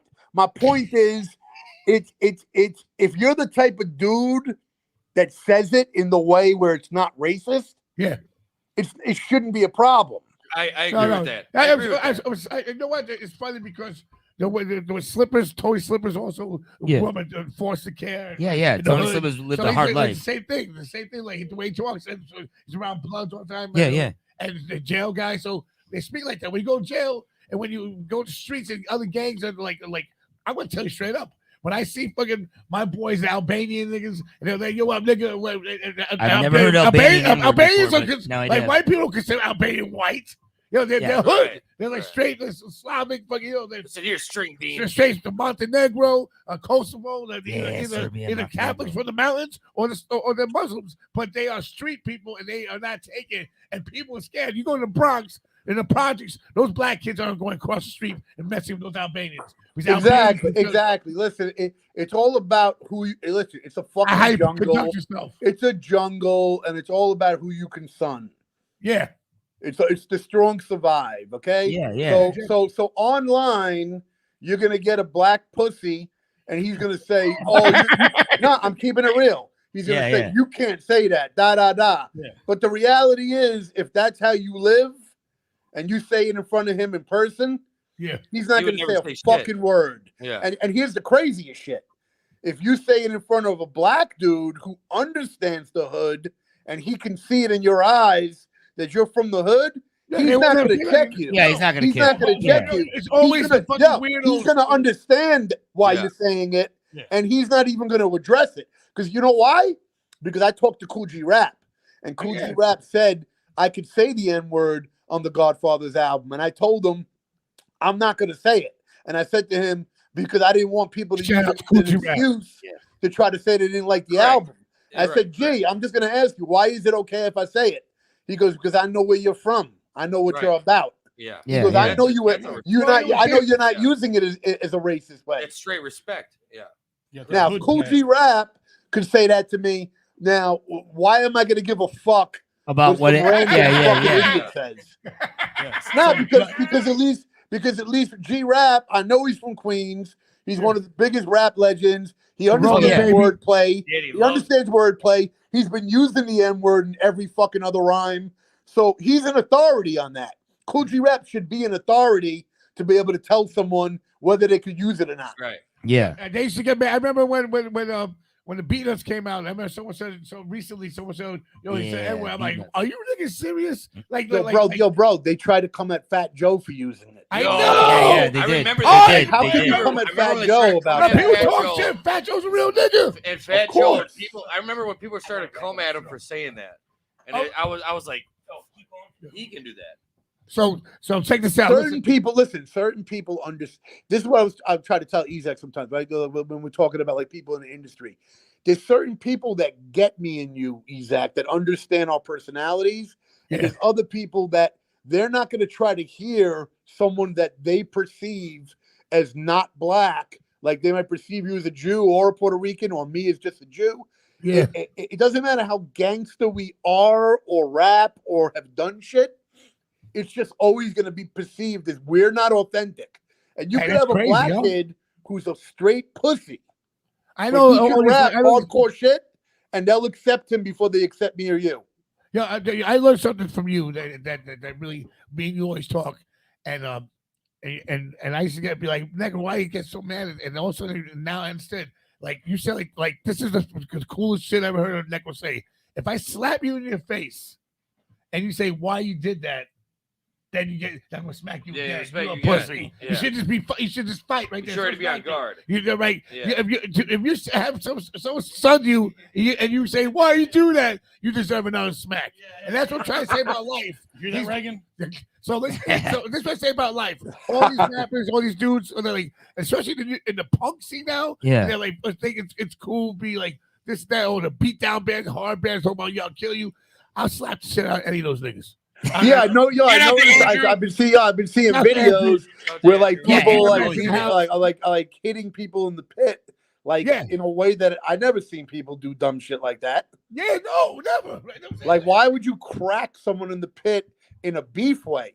Like, hey, so Necro, off topic though. We've been seeing this fucking merch shit, dude. We gotta find out where the DRP can get your DRP's mom can get your new shirt. Right here. Look at all the different merch. We just want to to promote. Well, that's my OG store. It is shit. Oh, that's my OG store. Right in the middle. At. Where you see? The new store is Necro. The Necro Superstore is another store. That's the new store. You got a second. That's the OG store. See this? There's Necro Products and then there's Necro Superstore. Okay, hey Danny, show it right there. Show it that one, Danny. Oh, yo, there it is. But, so explain to everyone where the different stores are, Necro. NECROproduct.com is a store I do with indie merch, who does a lot of shit with metal bands, and I built a great store with them for like 7 years. Yeah. So it's definitely a business that remains, and it's online and it's professional. Yeah. But then I opened up Necro Superstore, which allows me to offer, sneakers and just more shit that I can't offer through them. And I'm building it. It's a brand new store. It's doing pretty good, but I eventually want it to really do well, but that takes time. You know, NECRO. you gotta build the brand up. You know, it's DRP. Now we know where your mom can get a shirt. Do you know? it's not easy to build a brand because you have to understand the fan bases that we have. You know, we have a lot of kids that are now 30 and they have families, and very true. You know, I don't have like little 15-year-old kids as much. And that, you know, it's like you got to make yourself hot. Listen, you got to be really fucking hot musically to someone who's 35, and to impress 35-year-olds, they're very picky. They're like, you know what I'm saying? So, you know, that's why this year I'm 34 years old, and what's up year, with what's up with touring in the States? Are you gonna do it? What? I mean, you know, it comes down to a lot of why I didn't tour, you know, since the last time was because a lot of these promoters, they like to lowball you with really fucking bullshit fucking payment. I didn't like the amount that they're paying me for the work that I got to do of, you know, just going out there. So, you know, in a way with tour life, one thing you have to do, I have to do it, everyone has to do it. You got to create wow factors. A wow factor is when you somehow figure out a way. So, for instance, when I went to Canada and did my Canada tour in I don't know what year it was, but you know, 2018. Together. 2018, I had Mad Child open for me, and that was a wow factor because Mad Child had toured a lot in Canada, but I hadn't toured a lot in Canada. So me being the headliner with him supporting me was a wow factor, and all those shows did very well, and I was able to make like 50 G's in one month. Which, that's amazing. You know, was an example of like I would tour for a month if I could make 50, but I'm not going to go fucking and break my ass to make, you know, 15,000 or some bullshit that they try to give you. Like sometimes they want to give you, you know, 1,000 a show or some shit like that. I'm the type, I like to get paid, you know, a good 5,000 a show in the least. That's just me. It's my mentality. I don't want to work that hard. I don't like to work that hard if I'm not coming home with a certain amount of profit. But here's the thing. Everybody's different. There's certain rappers, I'm not going to mention their name, but they might be the type that will go do, you know, a whole month of shows for $12.50 a show. You know, because for them, for the level they are, you see the bills that I got employees, I have certain people. I just don't really want to put that much work in, you know. And then what happens a lot of times is once you do that, they don't want to book you that quick again. So it's like you give them a low price, and then they fucking try to run with that for everything you do. Right. So that's another problem. You set yourself up, you know, for low prices. But, you know, like for instance, maybe, you know, if I told my brother, Blood Brothers, so like for instance, I did California 7 times where I got paid anywhere between 8 G's to 10 or whatever. But it just got played out because it's like, I don't want to keep doing the same fucking shows over. Just me, I'm bored with it. You know what I mean? So it's like, there's certain people that been wanting to book me, but I did it 8 times already. So it's like, now I want to do something else. So, you know, I mean, that's just me. I mean, you think about it. Everybody has their own way of doing touring and shit. And you know what I mean? But by me waiting, I'm probably going to build up my demand more. So, it's good that I haven't done it as much. Because then the people are gonna want to pay more because you don't do it as often now. Supply and demand. I wanted to bring something up just in case you guys don't ask me, just you know, for promotion wise. Something that I think is gonna be. What happened? The driving video? No.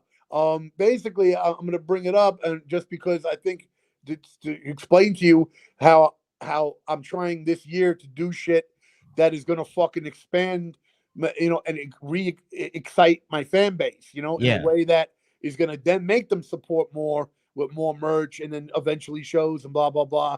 So basically on 2/23, I'm dropping a video with my brother called Outlaw. That's hip hop shit. That's going to be, that's going to be just us rapping thug shit. You know what I mean? You'll hear what it is. But I'm very impressed with it. So when I tell you, it's not that high expectation person, and you love it. That's good. You know what I'm saying? I'm really getting it in on that, and lyrically, I'm real proud of it. And you know, it's an example of, like I was telling you before, not to come off as a narcissist, but I think I'm dope. But I know that because of who I am, my reach is going to be what it's going to be. Yeah. And that's annoying because when you see some other people who might drop some shit that you think is corny and then their shit blows up huge, and that's the struggle of dropping something that you know is fire and you want it heard by a lot of people. And I know I'm going to be limited because that's the internet and fucking, you know, the algorithm always fucking fucks with me. And because of who I am, content, how you do it. Yeah, exactly. If you're not connected with these fucking people, like whoever's connected to the people with juice, they bury your shit, man. Yeah.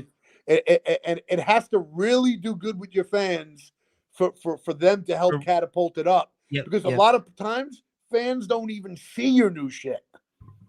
Your own fan, like I got like 270,000 subscribers on YouTube. Each one of them will not be notified. They won't be notified. No.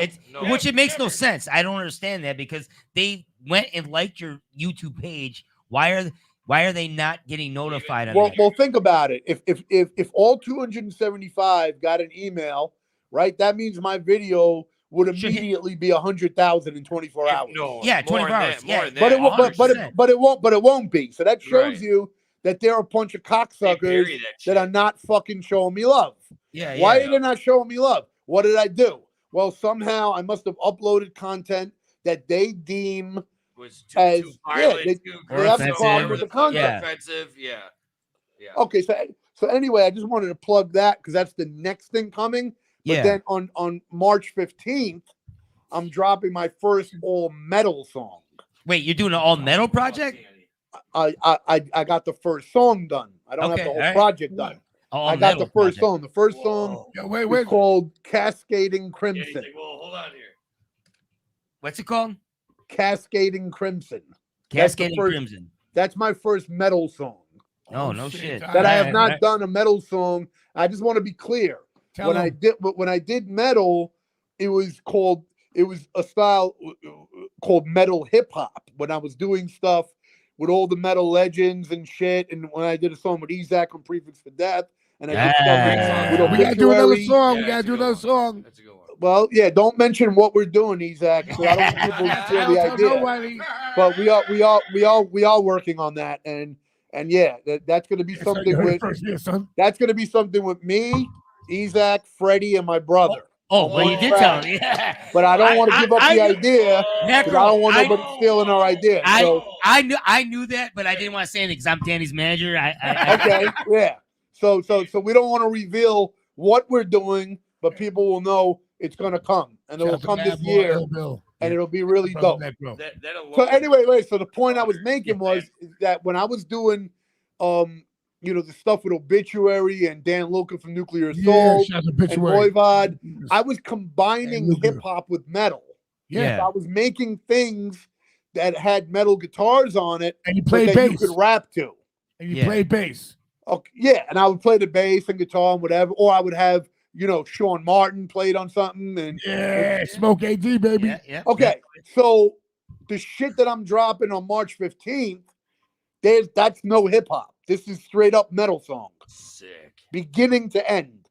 And I played everything. So, and I'm doing the vocals. So I'm very excited about it because the last time I did a full metal song was when I was in my band Injustice in 1989. And tell who you opened up for. Who did they open up for? I opened up for Sepultura. I opened up for Obituary. I opened up for Biohazard. I opened up for Napalm Death. Morbid Angel. Yeah, we opened up for everybody. I mean, back then, Ezak knows L'Amour's. L'Amour's was a fucking culture. That was some of the battleground, Beirut. That was some of the best culture of fucking of. Who would think that there would be a club like that in Brooklyn, New York?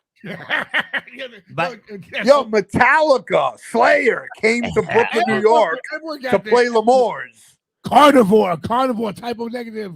Of course, those groups, you know what I mean? Those were local legends. By the way, but besides all the legends that were local, like Biohazard were like the fucking kings of L'Amour's at that time. Shout out to Biohazard. Yeah. Shout out twice. Shout out to Billy. Yeah. But yeah, you remember back then, like Biohazard was very violent. They were fucking dangerous in Lemoore's, man. When they played, the fucking Lemoore's was a fucking destroyed. They were the only ones able to make a pit go as brutal as Obituary did when Obituary came. You know, Sepultura pit wasn't bad either. But Obituary and Biohazard, they made the fucking pit go so far back. So crazy. Slayer too, when they played there also was amazing. I never saw Slayer there though. You saw Slayer there? Yep. Wow, that was crazy. But by the way, man, but Isaac knows, you know, basically everybody in hardcore and metal, you know, played Lemoore's, and I was playing it as a little kid. I was only fucking 12. Dang. Yeah, I had a yellow BC Rich Warlock, hair down to my ass. My hair was literally down to my ass. Like Saab level. Like remember how Saab had his hair? Yeah, it's Saab. Remember how his hair was like long down to his ass level? That's how I had my hair. I was like that. But then it got fucking, I had to cut it off and become hip hop because my hair had too many fucking what do you call it? Chopped ends? What's it called? Split ends. Yeah, bro. I had so many split ends in my hair that it was like, and I went to high school and everybody's mentality was like, you know, long hair, you're a girl. Like some nigga called me a girl in school. I threw a chair at his fucking head. In fucking public school. I threw those metal chairs at his some Guido. Was like, you're a girl. I'm a girl? Take this fucking chair, bitch. And fucking then I realized it wasn't the move, and I switched over, and then I started wearing cross colors. Yeah, cross colors. That was like 1992. Yeah, no, like 1990 probably. I started. Yeah, oh, I think so. Well, I was wearing cross colors. I was wearing polo. I was wearing P-wing. I had the Fila jacket with all the Filas all over you it. have the bum equipment or the IOU? I used to have that in 91. I had the Columbia rain suits. You remember that? I love those, man. I had all the Columbia rain suits. Everyone was on my dick in school. They're like, where'd you get that from? The different colors. USA! Yep. On that note, guys. Yo, you know what was crazy? I went from being an outcast in high school as a metalhead to switching over to being so fly in hip hop. The black girls were on my dick, bro. It was like, I didn't even know what to do with that. I was just like, it was overwhelming for me. Because we were from the project. So me and my brother we adapted both styles. We had the heavy metal style, and then we realized that hip hop was more cool. Like metal was awesome, but hip hop was like, that was like the coolest. Tell what projects you grew up in. Glenwood Projects, 26 buildings. Yeah. Queensbridge is 96 buildings, to give you an idea. So Queensbridge is the biggest projects in America. That's 96 buildings. 96 My project was 26 buildings. Wait, Queensbridge, that's Mobb Deep too, right? Yeah, that's Mobb Deep's building. There's 96. I only mentioned that so you can get an idea. So I was like 1/4 the size of what Queensbridge was. So my projects was a little crazy. I mean, you know what I'm saying? I mean, the people that came from it, what's his name? Moneybag. Moneybags came from my projects. And you know who else? Neil Bogart came from my projects. The guy who put out Kiss. What? Casablanca Records. Yeah, he was from Glenwood. Hey, also Angel was. You guys don't know Angel? They were on Casablanca Records. One of the greatest rock metal bands from the 70s. I want to say, Angel. Listen, I want to say something. Irish and Jews all in the projects when it first started. Yeah, exactly. Everything started out white, and then when blacks moved in, all the blacks got their asses kicked by all the older Irish, Jewish white kids. So then when me and my brother moved into the projects in the 80s, now all the black kids were 20, so they've made our fucking life a living hell. So when I moved into the project, my life was a fucking living hell because these black kids had been abused by the older white fucking goons in the 50s and 60s. But the funny thing is, we all got along, and we all like thank God. I don't know about all got. Well, we got along when we were kids. Like my youngest, as little kids, all the black kids were my friends. You had to show respect and earn respect. But once you got a little bit older, the racism was crazy in the projects. Hey, you got to understand, I come from a very unique project. The projects that come from was half black, half white. So you had fucking the half white was straight up Jews, like me and Isaac style. And then you had straight up Russians, straight out of the Cold War Russia, but like Russian Jews, but the type of Russian where they were like, I don't like you, American. Like really Russian level shit. And they were in the projects. And then you had like your white trash type of white guy people in the projects. And then you had some Irish and Italian. And then you had the 50% of the projects was black. And the 50% of the projects that were black beefed with all the white people. And the problem with that was the blacks all stuck together on some beef shit. So the white kids never stuck together, never had each other's back. And the black kids each and everyone on their own, brother. So we had to deal with a lot of drama dealing with black kids in the PJs. It kind of made me rugged, to be honest with you. I probably wouldn't be hip hop the way I am. So I kind of give them a little respect because they forced me to have to be hardcore because you had a choice. You could either be pussy and deal with their bullshit or just start punching them in the face. And me and my brother, we started punching them in the face. Well, listen here, guys. Necro, I got a quick one for you. I know Donnie's giving us the wrap-up sign here. I Need Drugs.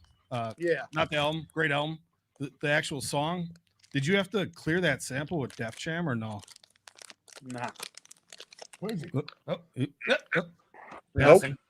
Nope, you didn't have to? Nope. Did you just retool it, change up some tempo or something, or no? Well, there's no instrumental for I Need Drugs. So to make the instrumental, I had to do surgery on the track. So what I did at that time was, if you listen to the end of the song, the beat plays out, but it fades out. So there's no actual clean instrumental of the beat playing. So I had you rebuilt it? Yeah, I basically chopped it up, and then all the times where it's fading, I raised the level up, and I basically cut it. So I basically made a new beat out of the vinyl and made my own instrumental. There's no instrumental of I Need Drugs. So when you hear me rapping, I had to hook that up. And this is also like way before, you know what I mean, certain equipment or whatever. So, I had to do that shit on like the ASR 10.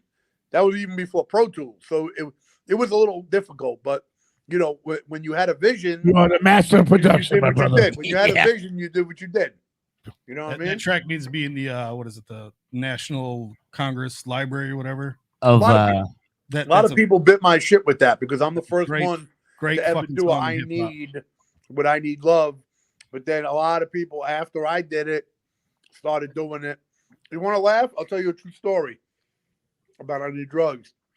So right when I dropped I Need Drugs, MC Search tells this story. Oh, back to MC Search. Yeah, back to him. So MC Search says he was backstage around the time that I dropped I Need Drugs, and he's backstage with Eminem at some huge thing Eminem played. And Eminem's talking to Search, and I don't know, this is what Search claims, that Eminem tells him how he wants to redo I Need Love into I Need Drugs. And Search is like, Necro just did that. And Eminem was like annoyed, was like, yeah? This is what Search says. This is Search's story. I'll say this: "Role Models" by Eminem is one of my favorite songs. But how you body that beat, Necro, destroyed that beat? Role Models beat. I never rapped on Role Model, bro. No. What was the one from the? Forgot about Dre. Yes, yeah. You mean Murder Your Life? Yeah. Murder Your Life. Listen, Eminem. I'm gonna keep it real. Eminem inspired me to rap down south on that track. Yeah. But in some ways, you could say I came iller than Eminem did because because I'm a little more murderous. Eminem's a little bit more, kiddie-ish, like because he's talking about a little baby in the Mercedes and da da da. I'm rapping a little more ruckus, more drama. The word of the day. But listen, I got to give credit where credit is due. If Eminem didn't do, nowadays everybody got a dog. If he didn't do that, I would, because that was the time that I was doing Street Villains Volume 1. So I was looking for things that I could redo, and so I was like, shit. Let me try to write something, stab in your face with a butcher knife that's really long. You know what I'm saying? It inspired me to sit down and write something. So, that's why. Listen. I don't like Eminem as a person. I think as a person, I think he's a hater of other white kids that are dope. Like, he don't want none of us to blow up. He loves the fact that he's the king and he has all the awards and everything. He's not one of those guys that like wishes me and Bill do well. Like he not only doesn't give a fuck, but he's happy that we fucking struggle. Right. So that's why I don't like that dude as a person. But if you ask me about him as a rapper, I'm not going to be a hater and say, oh, he can't rap. But the way I view him is like, sometimes if you listen to his shit, it's kind of like listening to algebra, like somebody rap algebra. No, really. And sometimes, sometimes you don't want to hear algebra. Sometimes you want to watch Goodfellas. Sometimes you want to watch a horror movie. Sometimes you want to watch, Casino. So it depends what you're into. If you're looking for somebody who raps mathematically, every line, everything perfect, but for people to say, oh, he's the best ever, or he's better than you, that's bullshit, because that's like saying, you can't, I just don't believe you can say that somebody, it's your taste. You know what? Okay. That's like saying like Megadeth's better than Metallica. Why do you do that? Well, they're a little bit more close to each other in realms. That goes all good, brother. No, but check this out. If you think about it, with just an example, just somebody like an Eminem compared to a Necro, let's say, I never had the promotion that guy had. Oh, absolutely not. So when you're promoted to the entire world on a level that Eminem was, what happens is a certain amount of people make the decision that they're going to fuck with you. I've never been promoted to the whole fucking world. And I'm definitely not saying if I was that, everybody would love me. There would be a lot of people that would fucking hate me. That would be like, that fucking guy is misogynist. He's horror. But there would be more than the people that fuck with me now liking me. Come on, look at the level that he's at. And Post Malone is more listeners than Eminem has. Yeah, but he's more pop too. But no, but you see what I'm saying, though. Anybody can be bigger than anybody. Of course, even though I'm bigger than a whole ton of people, there's a whole ton of people bigger than me, and there's a whole ton of people that are bigger than them. And in the end of the day, you got to find that area that you want to be. Here's the area I want to be, where I just have enough money to do everything that I want. Hook my mom up, always take care of mom. That's everybody in this motherfucking conversation. Take care of mom is number one. Say one thing. The only thing I wanted to say on this whole stream is, man, I'm an upcoming rapper. A lot of people try to tell me that I shouldn't say certain things and I shouldn't do certain things. And the main thing I think about is you, because I know how successful you actually are. I don't know if a lot of motherfuckers don't know what I know about you, and that's why they argue with me when I bring that up. But if I could just get to the level where you're at, where you're doing whatever the fuck you want to do, saying whatever you want to say, and you're attracting the people that like that shit, and you're doing whatever you can do and living your life, that's all the fuck that matters to a motherfucker like me at the end of the day. You're a big inspiration, man, for doing whatever the fuck you want to do. Yeah. When did you start? What year did you start your career? When did you start? Man, my whole life I've been writing rhymes literally since I was like fucking 10 years old. When I was in the fourth grade. But I'm saying, when was the first time you had a song on Spotify? In 2017, I fucking left my hometown and started traveling around, taking shit real serious, trying to learn whatever When's the first time you had a song on Spotify? I'd say like 2016, 2017. Okay, so let me say something towards what you just said now. Of course, appreciate what you said, no doubt. So basically, you have to understand that the time that you're coming up now in 2016, 17 is very different than the time that guys like me and Isaac came up, where it was kind of way before digital. Motherfuckers still had to buy, even tapes. My first I Need Drug shit was a fucking sampler cassette CD before I even had the CDs. Got one. So we're dealing with a time where I had to hit the streets. People like me and Isaac had to literally get in people's grills, rap for them. Flyers. Yeah, we had exactly. staple guns, son. So the problem with now is you could blow up easily, and it could also be harder. You understand? Yeah, It's very tricky. Yeah. I don't even fucking have the perfect formula, but why I'm lucky is I dropped the track like "Who's Your Daddy" in 2004. I dropped Dead Body Disposal in 2001. I dropped "I Need Drugs" in 2000. And what happens is those songs are considered, for me, hit records.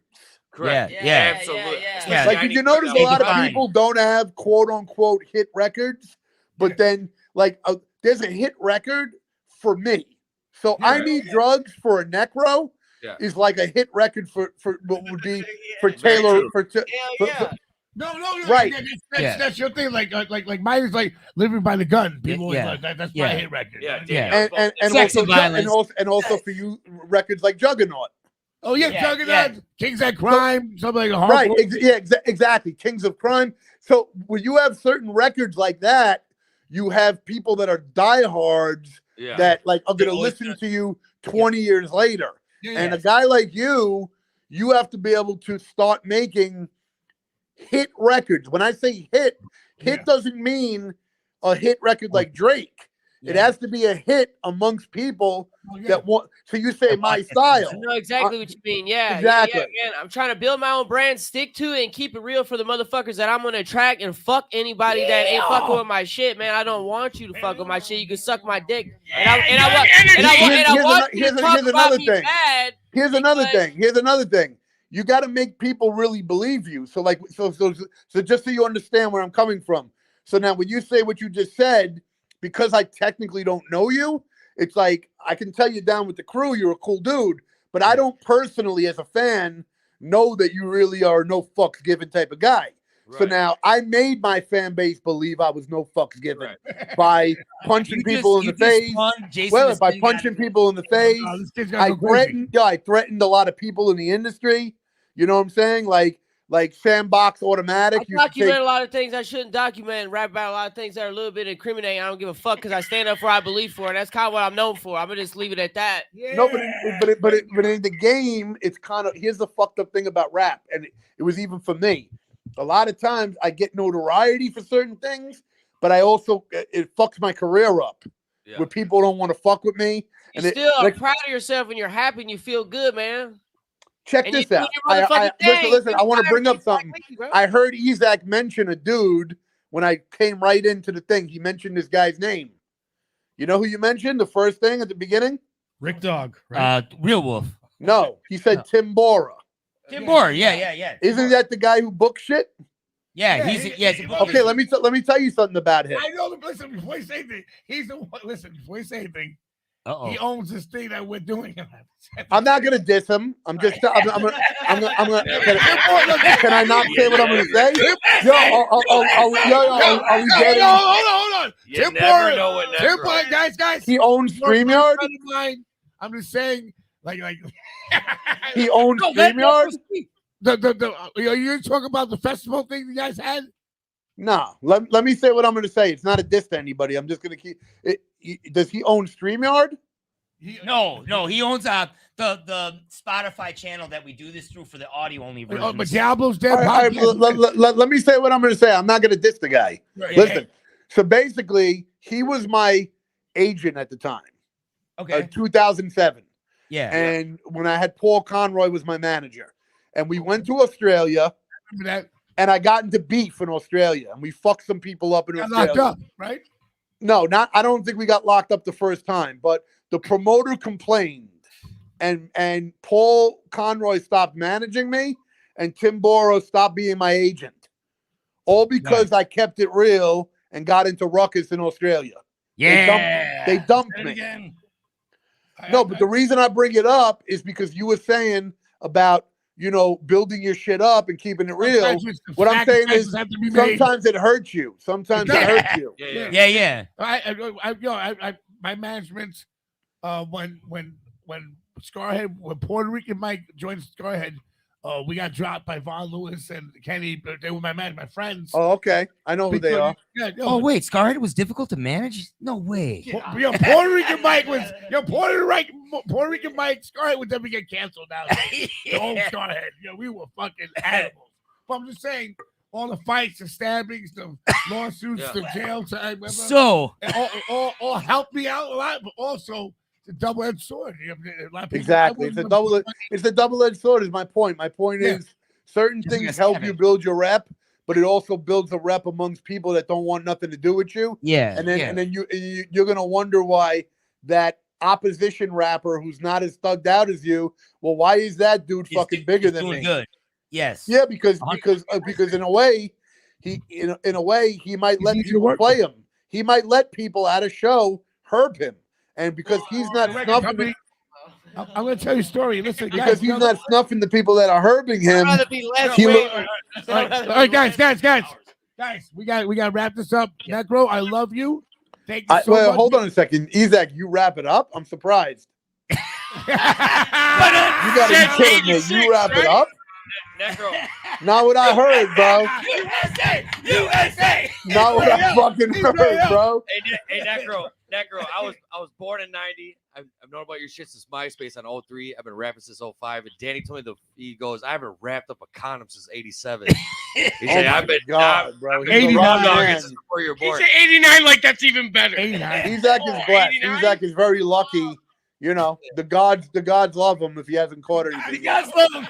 I know. I don't get it. NECRO. The gods do love him. And I'm thinking, I'm like, listen, I caught COVID from the last chick I was with a couple of months ago. She gave me fucking COVID, the dumb bitch. Yo, I've been sick ever since. I'll take COVID over the other things. All right, Yo, I've been sick ever since, bro. Because of that bitch. NECRO, I love you, brother, man. Thank you so much for doing this. Yeah, this was amazing, brother. The story. Much love. Everything. Yo, listen. And NECRO, tell everyone where they can get all your stuff. Yeah. Let's plug that shit real quick. Just listen. Go to Spotify. You type NECRO in. Go to the NECRO Superstore. You go to Apple Music. Basically, if you type in NECRO on Google, all my shit comes up. So, basically, very easy to find me. Not hard to find NECRO. Hey, if NECRO, you anyone who says they can't find you, they're lying. They obviously don't fucking have two fingers. Type in NECRO and I'll come up everywhere. Thank you for everything, bro. Big fan. We all are. Thank you, brother. Big appreciate it. Thank you one more time. time. Appreciate you guys. Listen, I haven't done a fucking interview like this since the one with fucking that jag-off Adam 22. Fuck Adam 22. Yeah, that cuck. That cuck that let his wife get fucked. Put the record. I love you, NECRO. Take care. Love you, dog. Thank you, brother. All right, NECRO, be good. Shout out to you, brother. NECRO. Go buy some fucking NECRO shit. Salute. See you later, brother. All right, be good. See ya. Peace, NECRO. I love you, bro. What I missed? Oh, shit. Hold on. Everyone, be quiet. Yeah. Happy birthday to Moon Morse. It's her 55th birthday day. Round of applause. That's Toby Ashaw's wife, Moon Morse. Love you, Mooney. Also, shout out to West Nile, Tony West Slippers. Nile. Piss Mom. Yeah. Shout out to West Nile. If you didn't see that, we played the video that you just did with Real Wolf You know whose birthday at the it is beginning today? of this. Who? Ice-T. Ice-T. Happy birthday, Ice-T! Happy birthday, Ice-T! My brother Ice-T, I love you, brother. Shout out to Big Cash. Shout out to Shout out to Prolific. Shut the fuck up. Everyone that checked out the show Mr. tonight. Hyde. Man, props to Mr. Hyde. I Mr. love you, Hyde. Mr. Hyde. Mr. Hyde, thank you for everything too, bro. You're always good people. Everyone that tuned in Don tonight. Capria. We're Real Wolf. Yeah, we're gonna take off soon, but we're gonna do like 15 more minutes. We got a lot to promote. I know you guys were excited about NECRO, but check it out. Force 5's got a lot going on. Shout out to NECRO. NECRO, I love you, brother. NECRO, shout out to you. NECRO killed it. Before we get out of here, we just got to do a couple more things I want to talk about. Shout out to Adam 22. I love you, Adam 22. It was such a good interview that we didn't. It's almost 2 hours now, but we don't crazy. usually stay this long, right? So let's talk about a few things. Let's go over everything that's going on today. You just dropped this. Jason is Sin. Let me show this real quick. Yeah. Brand new music just came out today. Shout out to Dead Boy Grim. Shout out to Prolific and King Relic for getting on it. Blow jobs in the basement. Every 10 seconds. Somebody's girlfriend. For plenty dates, I get her customers. You can bust all in her face for like $100. You got 1 hour, and for right now she's yours. After that, yours. You just got back home from work, buddy, save it. You ain't gotta ask that bitch how her day went. You already know who she spent this day with. Bitch been giving blowjobs in the basement. Bitch been giving blowjobs in the basement. Bitch been giving blowjobs in the basement. Yeah. So yo, I've had blowjobs those in the before. basement. I've had those before. Peter. Just drop today. Go Often. to Spotify. Go to Apple iTunes. Tell Your favorite music app, whatever the fuck you like to listen to music on, go there and just type in blowjobs in. And I'm like the only motherfucker with that in the title. That's So it. it's gonna come right up, I dude. literally typed in that on Spotify and we popped up. That's what I'm saying. It's fucking basically almost famous. So just help us make it more famous. Go listen to it right now. Don't be whack. Yo, Bama, tell them Force 5 Records, E-Train Records. Force 5 Records, E-Chain Records, Armed Robbery Entertainment, Armed Robbery Entertainment. 43 the code, or eat a motherfucking What? chode, you bitch. Chode, eat a No chode. Limit Records. We're gonna premiere a video tonight that's coming in 2 days. Oh. But before we do that, I want to show the funniest fucking ad that I've ever seen in my life. Can I show this one real quick? It's like 30 seconds. They did all right. All right, check this shit out. Check this shit out. Sender, bro. You, I don't want to pre-save your whack ass song on my phone. Put these on and watch the video. Nope. Hell no. Watch it. No, I told you to Just watch the video. Step it back. Told you, little bitch ass. Stupid ass. I need you to pre-save our song on iTunes. I said I don't pop. Damn, whole ass feet. Fuck this backpack. Watch the video and pre-save Evil Ways on iTunes. I don't want none of your shit on my phone.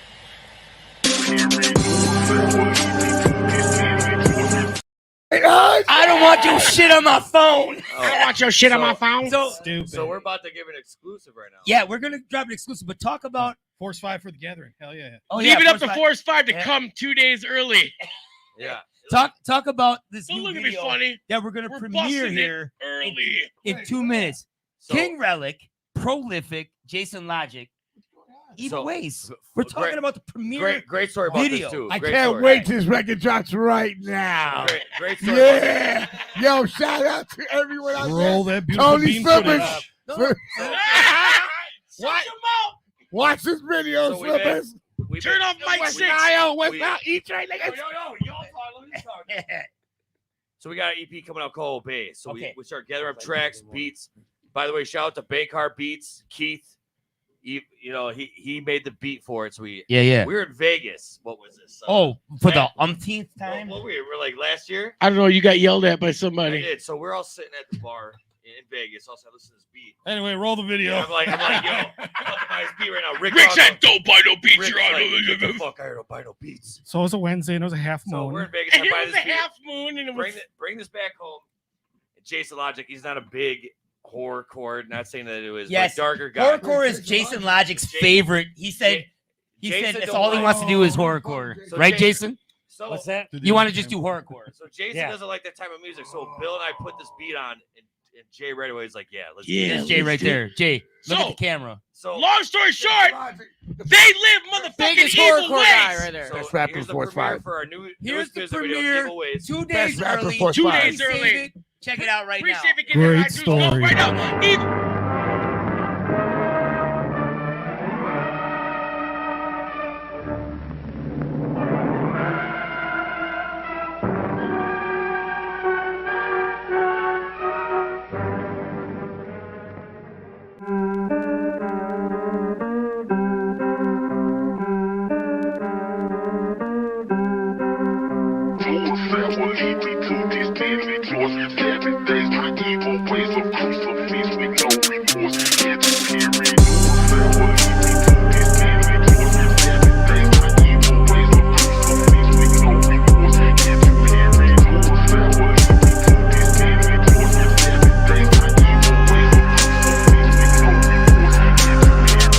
Y'all acting like it went sold out. Bitch, hell nah, ain't forgot. Y'all know where I come from. Beat down piece of shit, and I made it out. Had a pistol cocked back up in the woods. Put the fucker to my brain like I'm ready to find out. You don't know what I'm all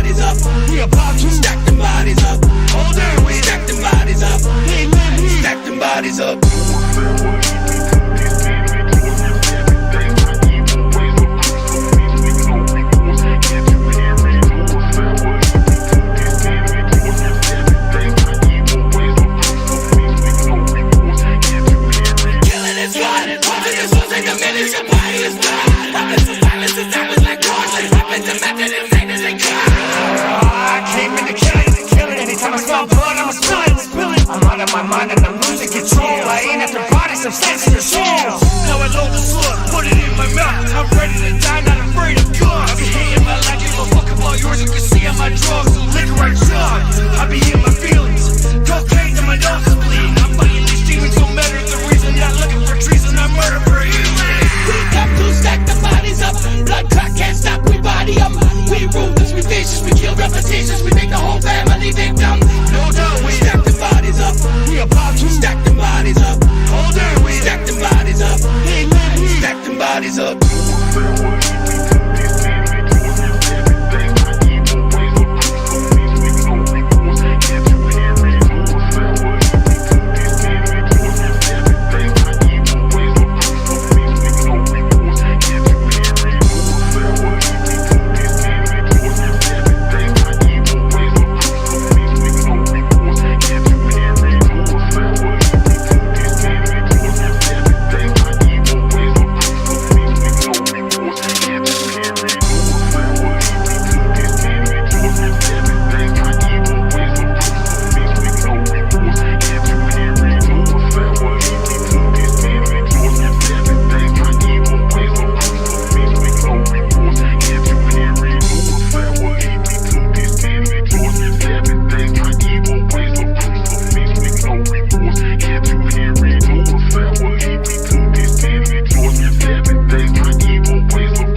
Shout out to Noah at Home Baffle for editing up that video. Yeah, shout out to Noah, our home tour.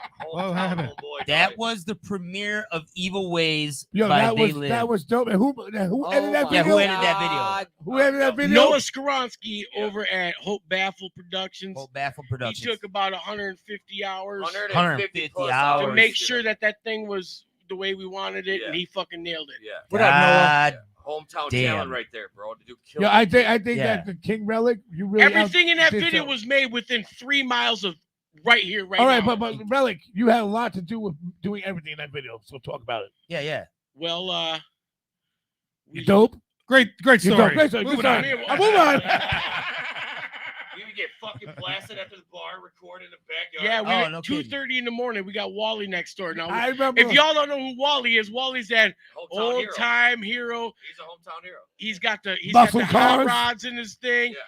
He's got He's got the white New the Balances. with best the fucking grass lawn on the stains. planet, and we're out there at 3 in the morning lighting pulpit on fire in the middle of the backyard, sucking Pabst Blue Ribbons. I went out. Doing yakety jacks and smoking doobers, and now all of a sudden we got the greatest video that's ever been released. Yo, I walked outside.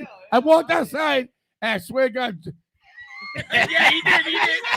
I walked outside. I'm like, yo, And it's burning summer, so up. Danny be out there in his underwear. I walked outside. I thought that Jason Logic was a baby deer in the grass with his eyes open, like we're looking We're around. on mushrooms.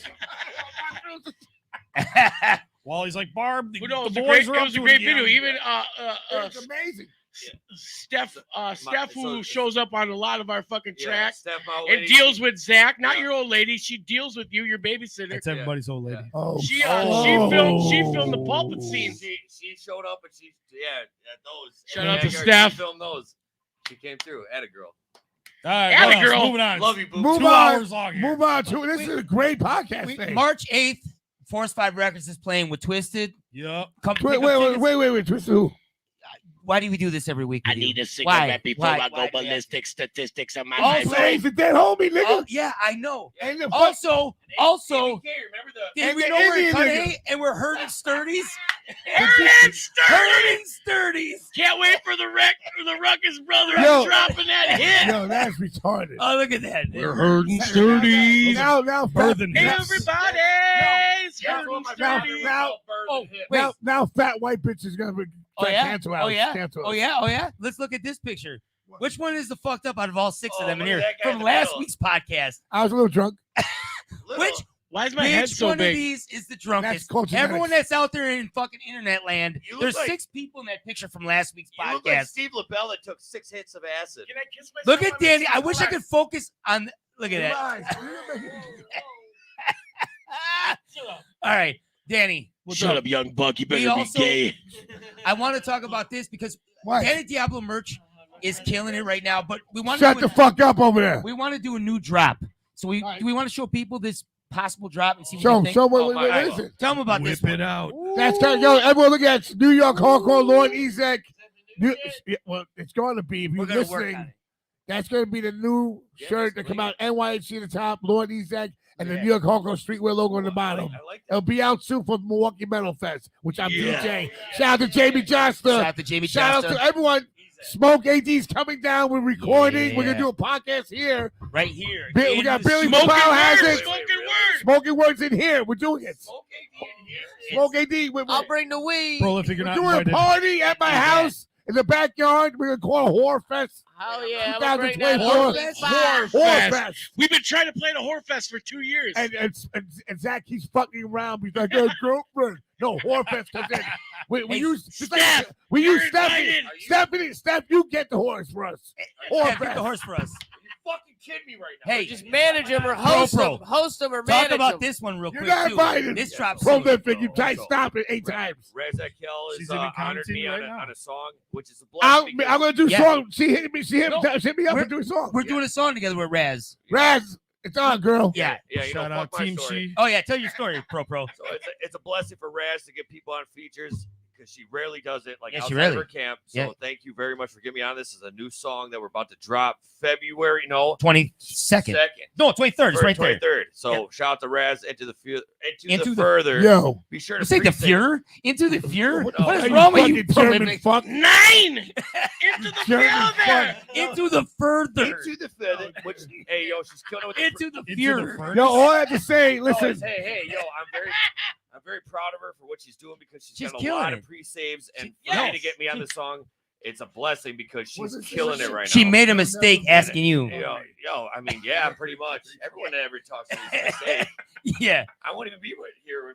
Bro, you murder it every Ah, time Rick you fucked that fucking up. rap. No, Stop, thank stop bringing that Bro, up. you do. I fucked up. I'm not even I bullshitting. Thank you, and brother. he knows it. Hold on. And Danny's a dick. I'm 'Cause not he dick- waited until the Jesus. last second. He was like, "You want to get on this song right here?" Supreme You Court let him said- wait for like 9 months for the Supreme Court. I told you, but listen, if Prolific put his time and effort into Doing rapping as much as he does other Drinking? curricular activities, drinking Old he Thompson. would be the best whiskey. rapper.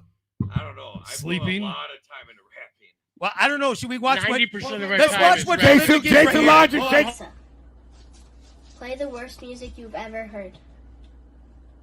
I refuse to play anything by Prolific. Hold on. What's the worst music? Special guest Reba. Reba. Special guest Reba. Rick, how did you really program that to happen? That's Just what it Happens was. all over Alexa. the It happens world. All over the Anytime world. you try to play Prolific, that's what happens. Reba, In Russian, it says in Russian, in Spanish, in Yeah. Portuguese. Reba, It you says had same thing all something. over the world. Macedonian. Even the Macedonians Yeah, fucking baby. hate Prolific. Reba's in the building and she said, "He told me to do that." USA! Yo, USA! by the way, Reba's in the building who we just showed the video of. So She said they told me to do it. you're okay. It's What else? It's- Let's wrap this thing up. yeah, Love we you. got to wrap this up. Thank you guys very much. Like I said, this is the Buy Ruckus Podcast the show. DannyDiablomerch.com. Shout out to Necro. Necro, I love you. Shout out to Necro. Shout out to West Nile on here right now. West now. Big left. February Big 18th, left. February 18th. we're dropping Force Evil 5 Ways, the record. newest single. So be sure to check that shit out. Evil Supreme Ways. Force Syndicate. Shout out to Tom of Go Real Wolf, subscribe to The Witching Hour. Listen, shout out to Tom for Real Wolf, Supreme Force Syndicate, Tony Slippers. We got the Danny Diablo verse. They Live is done. Oh yeah, It's done. it's done. The Port of Milwaukee. And It's we're doing a video soon for it, but Yeah. it's coming out. Diggy's mixing it. Yes. You go talk to them here. Diggy's fucking mixing it. Shout out to Stress Diggy. mastering it? Stress mastering. Yo. H Potter, Stress the baby. white boy. H Potter. Diggy, thank you. I love you, Diggy. And Diggy, don't worry, Diggy. Donnie's gonna send you some money tomorrow or the day after. Bye bye. Thank you, Diggy. Yeah. Thanks, Diggy, for thanks, Donnie, for Jason best- Logic. Hold on. Jason- The Energies. Donnie's going to send you some money tomorrow. We Energies. Don't turn off my lights. I need them to Jason do the Logic's podcast the best show. rapper of fourth You got prime. time. Winter's not over. Oh yeah, You- Logic. How you doing over there? You good? I'm good. Anything I'm you good. want to add? Oh, he No, finally because said something. that's my word. Say for the something podcast. awesome. Say something awesome. Yeah, before Force we get out 5 in here. the building. There it is. USA! USA! USA! USA! All right, Everybody. Palestinians and Jews love each other. United forever. Hey, United peace in the forever. Middle East. I just farted. And I'm gonna kneel on Rick's face. Ooh. What? Yes, Daddy. I'm gonna kneel my balls. All right, see you guys later. The Ruckus Podcast Show. Peace out, man. I Shit, farted. Donnie. We gotta get out of here. Fuck you, Rick. I just Nickelback. smoked out Shingon. Dog.